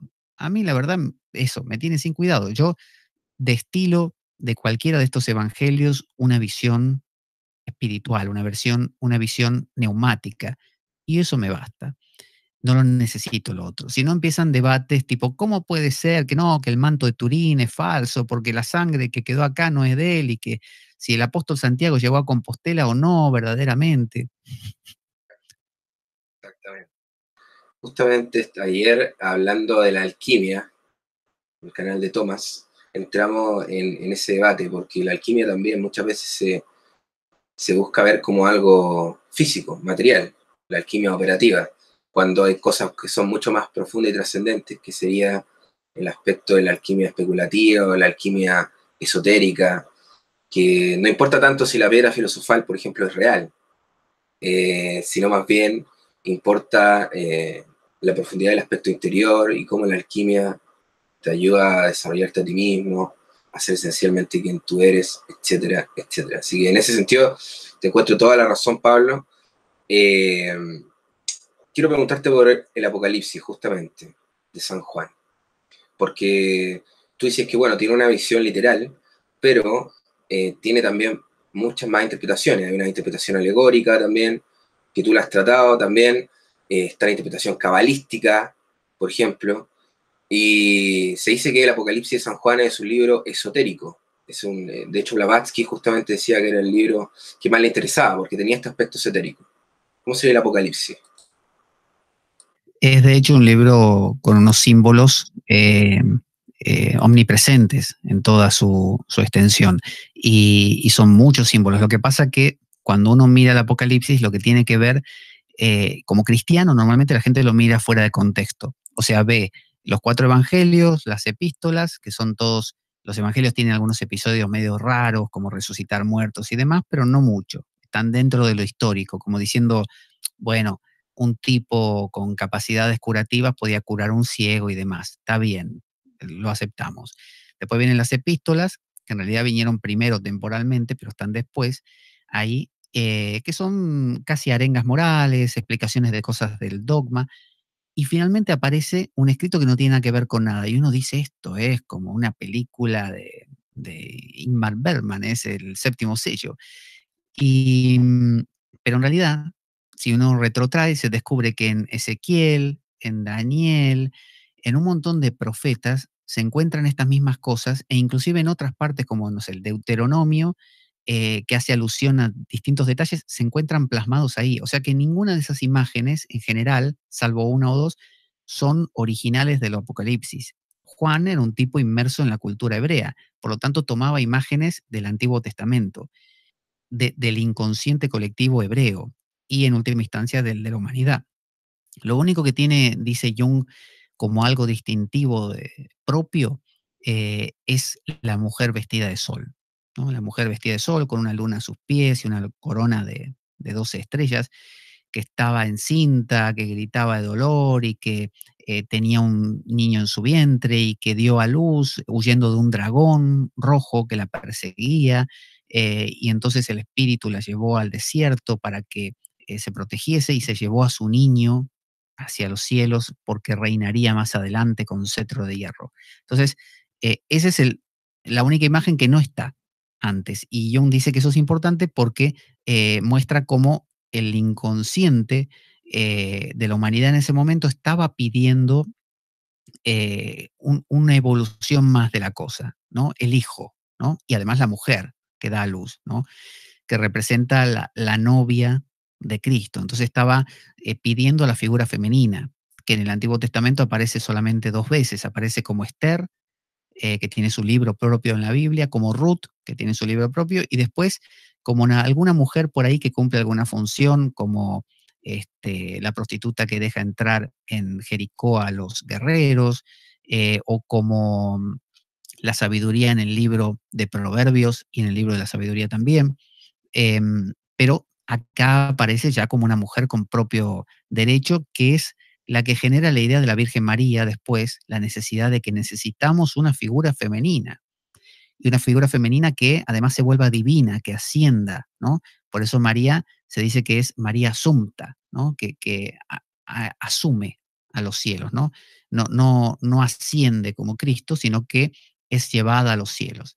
Entonces el Apocalipsis, si uno lo lee desconectado de lo anterior, le parece que es una locura total. Pero bueno, tiene mucha coherencia porque es una serie de profecías mostradas ahí.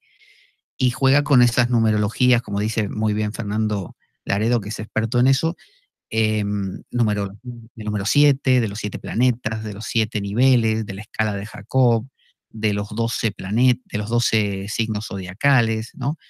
Em, y el Apocalipsis, también hay que entender esto. Se atribuye a Juan, ¿no es cierto? El mismo Juan del Evangelio de Juan. Si dijimos que Juan es el autor de ese Evangelio y también aceptamos, porque no lo sabemos, que es el del Apocalipsis, y también aceptamos que es el de las cartas joánicas, vemos un Juan, según Jung, muy duro, un tipo que apunta a que hay que ser bueno y perfecto. Por lo tanto, está generando una sombra colosal. Y esa sombra va a aparecer brutalmente en algún momento. Y en el Apocalipsis nosotros no vemos un Cristo bueno, un Cristo que perdona. No, el tipo viene en un caballo con una espada en mano cortando cabezas. Y cuanto más sangre mejor. El Apocalipsis es un baño de sangre, ¿no? Dice que la sangre va a llegar hasta las bridas de los caballos, ¿no? Es decir, vemos una especie de la venganza del bueno, como diciendo, ya me va a tocar a mí, y ahora me tocó. Entonces es la sombra que regresa. Es la sombra que regresa, es el golpe de que fui tan bueno que ahora, como Flanders en ese capítulo de Los Simpsons, que no aguantó más y explotó. Es eso. Por eso se dice que la teoría de Elaine Pagels, que es una historiadora e investigadora de las religiones, que el Evangelio apócrifo de Tomás, apócrifo para la iglesia reinante, ¿no? Es de una escuela opuesta a la de Juan, que justamente no es radical como la de Juan, y por eso no le pasa que después aparece un apocalipsis brutal. Pero como la historia nuestra es la de Juan, nuestra cultura es la de Juan, la de seamos buenos, seamos perfectos, seamos como debemos ser, bueno, nos espera un apocalipsis como el de Juan, seguramente. Ojalá que no, no sé, todo medio que va para ahí, ¿eh? Sí. Te voy a preguntar, ya para ir cerrando, y dejo la posibilidad para que también hagan algunas preguntas en el chat. Hay algunas otras más, pero si quieren hacer más, tienen este tiempo. Bueno, te quiero preguntar por algunos símbolos a propósito de la alquimia. Dentro del cristianismo, ¿cómo funcionaría el símbolo de la cruz, por ejemplo? Ya desde una visión alquímica, digo, y de esta otra visión. Bueno, la cruz es un símbolo universal, está en todas las culturas, porque los símbolos en realidad simples, como el punto, la línea, la cruz, la media luna, que son los mismos que componen después los glifos de los planetas en astrología, eh, son omnipresentes, es decir, uno lo ve en la naturaleza y enseguida se los apropia. Si me dice, por ejemplo, no sé, el Sri Yantra de la India, que es un entrelazamiento de 8000 triángulos, bueno, no, ese no es tan fácil de acceder, pero la cruz es algo omnipresente. Está la cruz gamada, que es la cruz que usó Hitler, por ejemplo, que se usa en la India para Ganesha, y que representa, algunos dicen, el sol. Cuando uno ve el sol en el hemisferio norte, muy al norte, a veces se desdibuja, ¿no?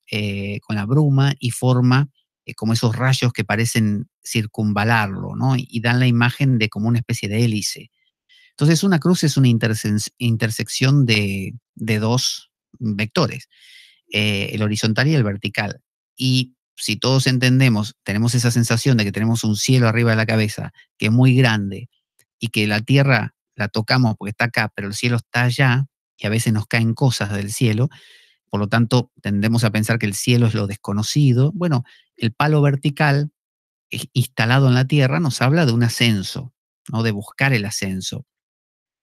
Y el palo horizontal nos habla de justamente como si uno abriese los brazos y tocase a los que tiene alrededor o les diese la mano. Es como una horizontalidad. De hecho, en la cruz, Jesús, cuando está ahí clavado, tiene dos cosas siempre. Tiene el ladrón bueno, según dice la tradición, y el ladrón malo. Tiene a la Virgen María y a Juan el Bautista. Em, Tiene sus dos brazos abiertos en esa conexión continua, que es como el caduceo de Mercurio, ¿no? Son los dos polos que se entrelazan. Y por otro lado, su persona como la parte vertical. Pero ese entrelazamiento genera un punto de cruce. Y ese punto de cruce, que es donde está clavado ahí el ego, ese Cristo que uno ve en la cruz, visto de forma gnóstica o de forma esotérica, en realidad es el ego. Es como si alguien te dijera, mira, esto es lo que hay que hacer con el ego. Uno lo ve y dice, ah, vale, es eso. Y cada vez que lo miro, me impacta porque eso es lo que se supone que tengo que hacer yo. Tengo que sacrificarme, dar la vida. Entonces la cruz es un símbolo de la aspiración hacia lo divino, el regreso, eh, y por otro lado, no olvidar esa conexión con la horizontalidad, porque si no sería un palo nada más vertical, sería el ascenso, el solve, y nos disolvemos y nos vamos. Pero también hay un coagula, es como decir, no, volvé a la tierra y expresa eso horizontalmente y unificar los opuestos. Ahí está la gracia. No, no hay un solo ladrón, el bueno. No, está el bueno y está el malo. ¿No? Está el sol y la luna, que en muchos dibujos de la crucifixión también se dibujan, el sol y la luna, la Virgen María y Juan, lo femenino y lo masculino, ¿no? También se ve el árbol de la vida con la crucifixión de Cristo.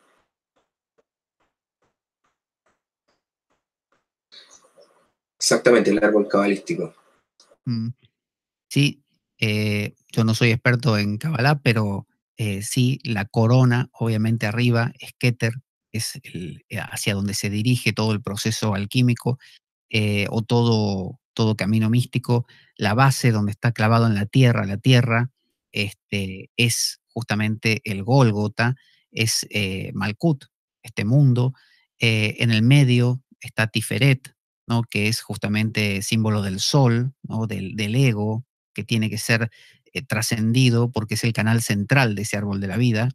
Y en los dos laterales está el canal, el pilar de la misericordia y el pilar del rigor.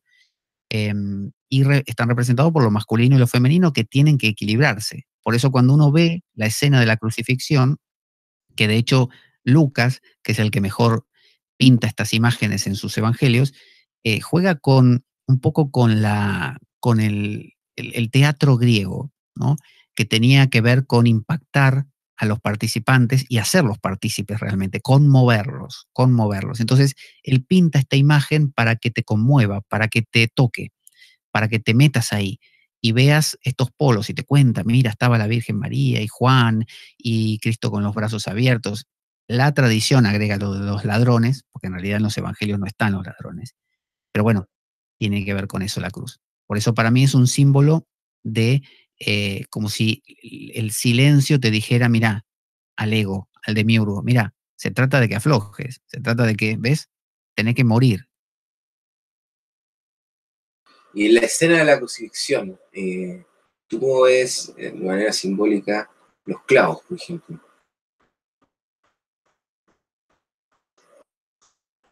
Pronunciarme acerca de ellos. Sé que representan, no sé, no me quiero aventurar en algo que no le he reflexionado lo suficiente. Perfecto, Pablo. Eh,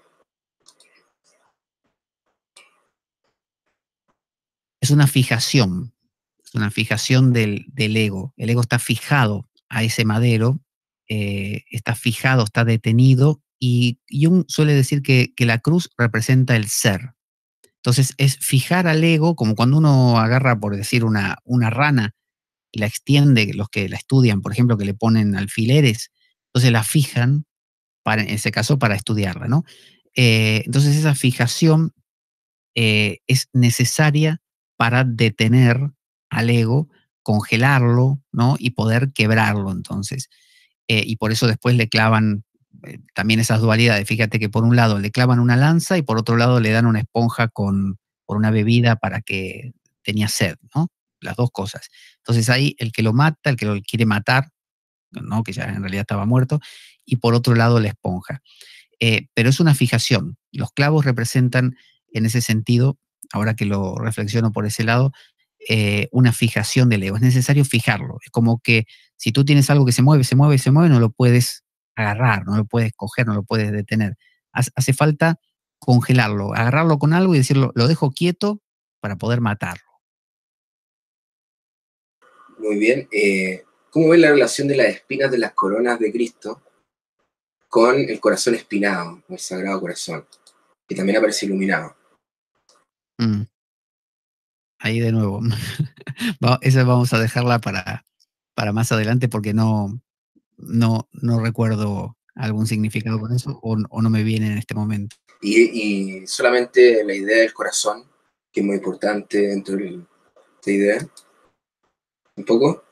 El corazón en muchas culturas es tenido como el centro del trabajo interior. En la India se habla del hridaya, corazón, y se habla de que está a la derecha del pecho, por ejemplo, no a la izquierda, porque es un corazón espiritual. Entonces, como queriendo decir, estamos hablando de otro corazón, de un corazón más profundo. Los sufis hacen estos movimientos de cabeza que acaban siempre bajando la barbilla hacia el pecho, como metiendo, ¿no? Dice la ilaha illallah y lo meten en el corazón. Los esicastas, en el esicasmo, en la doctrina esta de la iglesia rusa, suelen hacer lo mismo. Señor Jesucristo, Hijo de Dios, cuando inhalan y meten eh, esa palabra, ese nombre en el corazón y exhalan, por ejemplo, con ten piedad de mí, pecador. Entonces, el corazón es el centro, el motor para las culturas antiguas. La vida estaba ahí. Si se paraba el corazón o te arrancaban el corazón, te morías. Entonces no había el concepto de muerte cerebral. Entonces, además, el corazón es el eje de los sentimientos, quizá porque cuando uno está compungido se siente más aquí en el pecho que en la cabeza. Entonces, el corazón es donde hay que hacer el trabajo verdaderamente. Como dice el propio San Pablo, dice, la letra mata, pero el espíritu vivifica. Es decir, una práctica sin corazón, como yo decía esto, que a veces movimientos muy barrocos hacen que uno se pierda y pierda el corazón, ¿no? Y acabe volando por la mente nada más. Entonces, el corazón me parece, sí, muy importante. Perfecto. Y el pez. Vemos, ¿cierto? La Vesica Piscis. Vemos también este ojo, que es muy importante, porque también tiene una forma de un ojo, este pez, ¿cierto? Que se ve en Egipto, claro. ¿Qué sería este pez dentro del cristianismo? También es muy importante. Y ese pez en realidad nace como un juego de palabras. Los primeros cristianos, antes de que el imperio romano los aceptase, con Constantino, eran perseguidos, todos lo sabemos, estaban en las catacumbas, se reunían en privado para que nadie los descubriese, y tenían una manera, o idearon una manera de representar a Jesús, porque no se representaba como con una cruz, porque la cruz era una humillación. Entonces, ¿cómo vas a hablar de tu líder o de tu persona especial, de tu gurú, si, por ejemplo, lo atropelló un coche, ¿no? Entonces lo vas a representar con un coche. No. De hecho, vas a representar a tu gurú de alguna manera que no sea el elemento que lo mató, y más si es indigno como una cruz. Entonces, no se usaba la cruz al comienzo, para nada. Lo que se usaba, más adelante se usó la tau, por ejemplo, una letra griega que asemeja a una cruz, que es una especie de cruz, pero sin el palito de arriba. Em, pero se usaba este signo del pez, porque en griego, ictis significa pez. No, en latín, o en griego, no me acuerdo. Ictis significa pez. Entonces, se juega como un acróstico de Iesus, Christus, Zeus, Soter. Entonces, Jesucristo, Hijo de Dios, Salvador. Entonces, eso forma la palabra ictis. Soter, y me faltó una más. Bueno, la I final no me acuerdo qué significaba, pero bueno, jugaban con este acróstico de decir, bueno, estamos diciendo pez, pero las letras que componen la palabra pez significan otra cosa. Entonces, para nosotros es otra cosa. Por otro lado, lo usaban como un símbolo que podían dibujar. Entonces, se encontraba un cristiano con el otro, y así como a la pasada, dibujaban un semicírculo en el suelo con un palito. Y si el otro le completaba el semicírculo formando el pez, o esa figura que asemeja a un pez, bueno, los dos sabían que el otro era un cristiano. O si no, te lo dibujaba en la mano. Te daba la mano y te hacía así con el dedo, medio círculo, y si el otro lo completaba, era cristiano, y bueno, podías libremente hablar con él, porque si no te podían matar o te denunciaban y las autoridades romanas te agarraban y te mataban. Entonces, eso. Y por otro lado, es un signo que se usa mucho en la iconografía de las catedrales, que es la mandorla. Mandorla. La mandorla es la intersección de dos círculos. Uno agarra dos círculos, los entrelaza así y sale esa almendra, que es justamente un símbolo de intersección, lo cual justamente habla como el yin y el yang, ¿no? Que tú tienes el blanco, pero tiene un puntito negro, y el negro que tiene un puntito blanco, o sea, ya ahí hay una intersección, pero al mismo tiempo viste que están como medio mezclados así, el yin, como que Es como se podría decir que hablar de una especie de centro, darle estructura a un centro.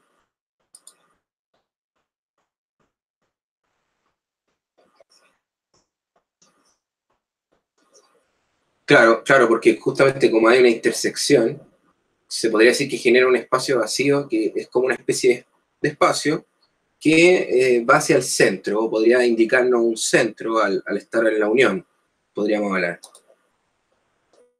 de hecho, la cruz es un símbolo de intersección, es un símbolo también de conexión de opuestos, lo vertical y lo horizontal. O sea, no es ni solo lo vertical y nos vamos para arriba, ni es solo lo horizontal y nos quedamos aquí. La vía mística es la vía que se va hacia arriba, y la vía horizontal, como ocurre con esto de la teología de la liberación dentro del catolicismo, que es tan criticada, es una vía más horizontal.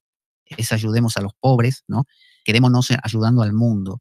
Entonces, la mandorla o el pez es un símbolo de interconexión de dos mundos. Es decir, no hay que quedarse con un solo polo, es la intersección de ambos, y al mismo tiempo es Cristo y Sofía. En celeste, en el Apocalipsis, son las bodas del Cordero. Toda la Biblia cristiana acaba con el Cordero teniendo su boda, que es Cristo, teniendo su boda con la Jerusalén celeste, con su novia, con Sofía. Es el reencuentro de la chispa de Kundalini que sube por la columna y se encuentra con Shiva, ¿no? Y es hacer el amor. Entonces la mandorla es un símbolo de encuentro. De hecho, si miras, las vírgenes muchas veces están dentro de una mandorla. La grafía, el dibujo de las vírgenes, pictórico, se encuentra en una mandorla. Creo que la misma Virgen de Guadalupe, por ejemplo, está dentro de una mandorla. Por eso es un símbolo también vaginal. Sí, y también se habla de la era de Piscis. ¿Cómo es esta relación?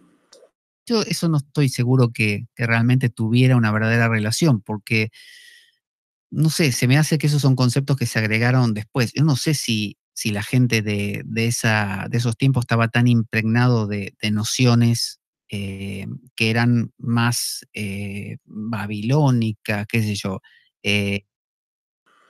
Justamente en ese sentido tiene mucha razón, porque el que más introdujo esto fue Jung, ¿cierto? La era Acuario, era de Piscis, y introdujo esta visión.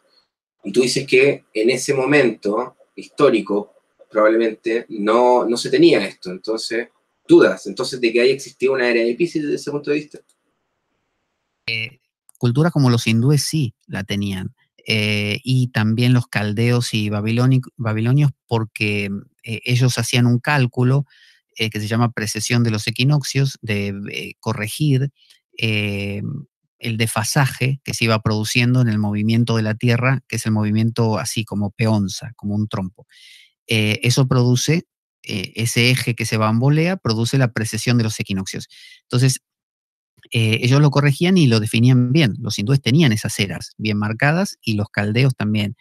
Lo que pasa que luego, a medida que avanzaron los siglos, se fue perdiendo eso y no se les prestó tanta atención, y para cuando se les quiso prestar ya estaba desfasado por completo y no se hizo más ese cálculo que los hindúes llaman ayanamsa. Por eso no sé si en la época del Imperio Romano el mundo judío, ese judío que hacía el dibujo del pez, tenía alguna noción, qué sé yo, quizá entrándole por el lado de los griegos, no lo sé, alguna noción de que eso estaba vinculado con algo llamado astrológicamente,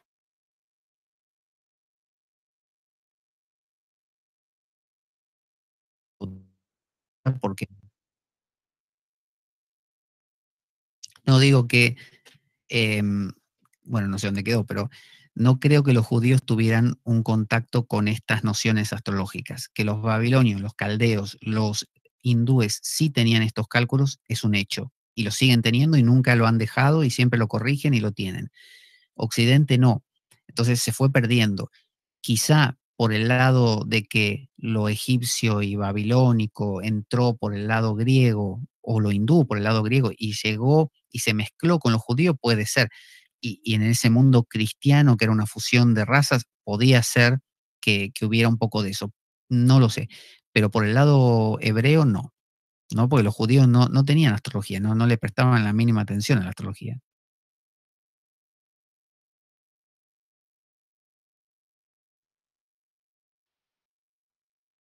¿Estás por ahí, Pascal?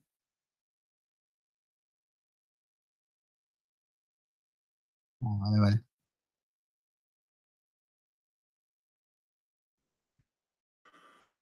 Vamos a revisar un poquito el chat. Ya hemos avanzado en el tiempo, llevamos más de una hora. Eh, Había una pregunta importante de cualquier retirado que habíamos dejado. La vamos a buscar, la vamos a encontrar por acá. Les recuerdo que pueden hacer sus preguntas en este poquito rato que voy a estar revisando. Lo vamos a ver.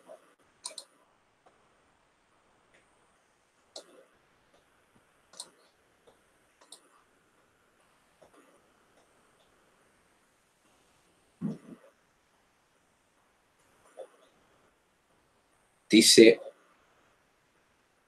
¿estará capacitado el invitado en fundamental el por qué los sacrificios tendrían sentido como la estúpida muerte de Jesús en la cruz para supuestamente redimir a la humanidad? Dice literal aquí en el chat de Paz Mundial, Pablo. ¿Estás capacitado? Esa parte no la puedo responder. No sé si estoy capacitado. Eso no lo sabe uno nunca, pero se nota en la manera de presentar la pregunta una cierta animosidad ante la actitud reinante de lo institucional del catolicismo y del protestantismo, de que una figura llamada Jesús murió por los pecados del mundo. Entonces, eso tiene su origen. Jesús, entendamos que era un personaje que cumplía profecías antiguas, que cumplía lo que decía el Antiguo Testamento, los profetas y las costumbres judías. Una de las costumbres era tomar un cabrito y tomar dos en realidad, y se le ponían a uno de ellos un montón de tablitas con los pecados apuntados, anotados de todo el pueblo judío, y al otro se los llevaba para el templo de Jerusalén y se los sacrificaba. Mientras que al de las tablitas había un tipo que lo llevaba al medio del desierto, bien lejos para que no pudiera volver, y lo soltaba ahí. Y se entendía que los pecados de esa gente de esa manera se iban perdiendo, se los comía el desierto, se los comía el olvido. Entonces, ese era el sacrificio del cordero o del cabrito. Entonces, Jesús no está más que repitiendo este mismo proyecto, está diciendo yo soy ese cordero, entonces yo hago exactamente lo mismo. Entonces, para un judío tiene coherencia eso, ¿no? Alguien que muera por los pecados es el sacrificio sustitutivo, ¿no? Otro que lo hace por uno. Que si uno piensa, cuando una persona sufre, en realidad, y uno la ve, uno al mirarla, esa especie de hasta placer morboso que tiene contemplar a otro sufriendo, ese placer tiene mucho que ver con no me está pasando a mí. El ver que no me está pasando a mí me deja a mí más tranquilo. Y eso genera el disfrute que solemos tener de ver el sufrimiento ajeno. Eso por un lado. Pero por otro lado, también hay que verlo alegóricamente. Entonces, no importa si murió físicamente así o no. El tema es que cuando muere Aquiles en el campo de batalla porque decidió sacrificarse en esa guerra, sabiendo que iba a morir y que le iban a pegar en el tobillo donde era el punto débil, pero eligió morir así porque así iba a tener gloria, el tipo con su muerte te está enviando un mensaje, te está diciendo, vale más morir haciendo lo que realmente sentís que quedarte en tu casa y arrepentirte toda la vida. Entonces es como decir, hacelo, ¿no? Hazlo. Entonces, que haya muerto Jesús de esa manera, la forma que tiene de redimir los pecados no es por un acto mágico, que, me los redimió, ya está, porque murió hace 2000 años. No, te está diciendo, si haces esto, redimís los pecados. Si sacrificas tu ego, no hay pecados.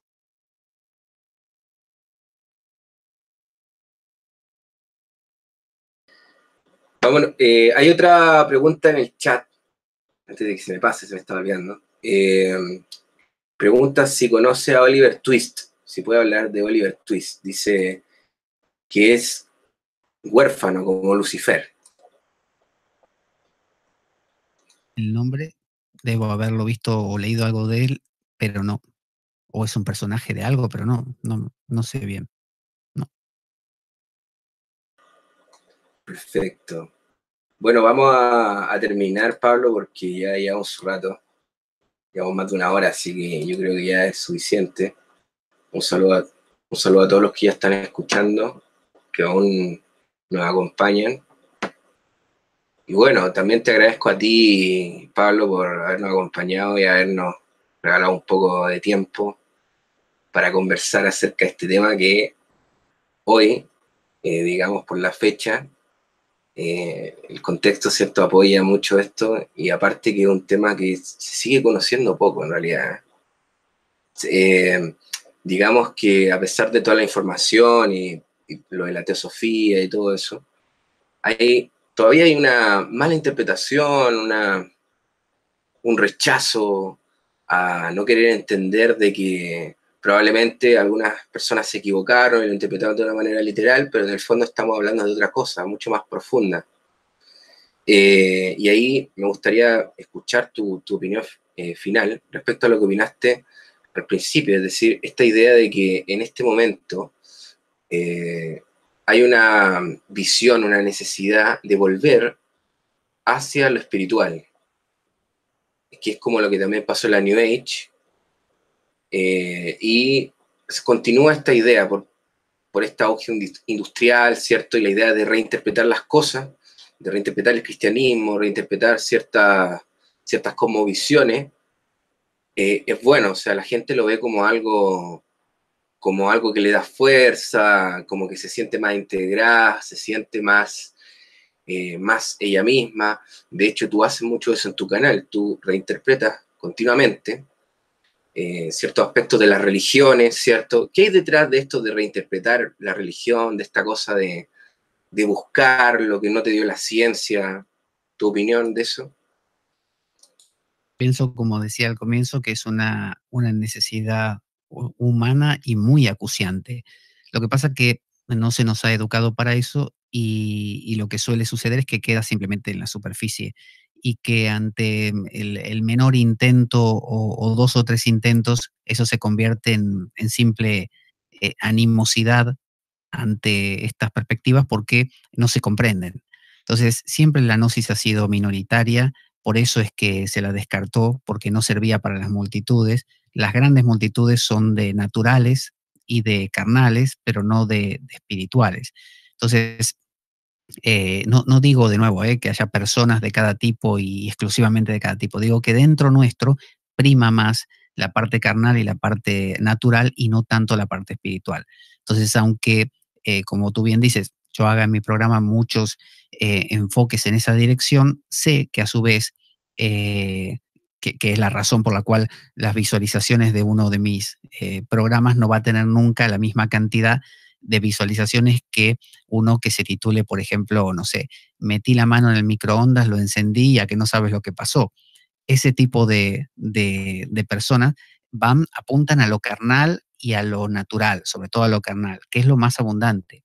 Entonces, desgraciadamente, no creo que nunca sea mayoritario este enfoque, pero sí necesario porque yo creo, lo único, como es lo que está en déficit, es lo único que traería armonía a nuestra vida, a nuestra vida.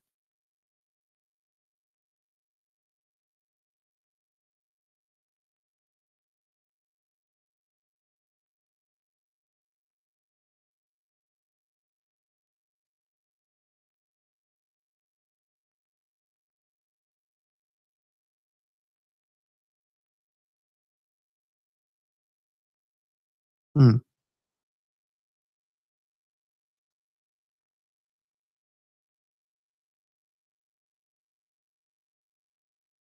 mm, Eh, Así que bueno, como te decía Pablo, opino como tú, creo que hay un vacío gigantesco ahora para la gente de Paz Mundial porque no me escuchó.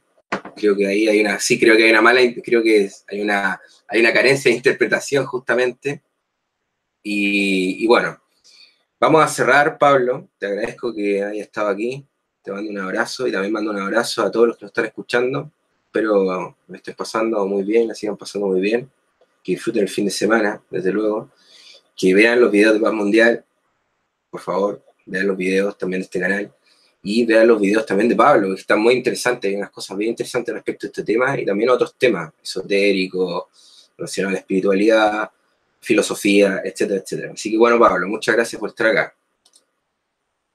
Pascal, por esta conversación tan amena y espero que haya sido o que sea en el futuro también a quienes la consulten de provecho para tener una perspectiva renovada y también que resulta, como tú dices, este enfoque que estamos tratando muy escaso.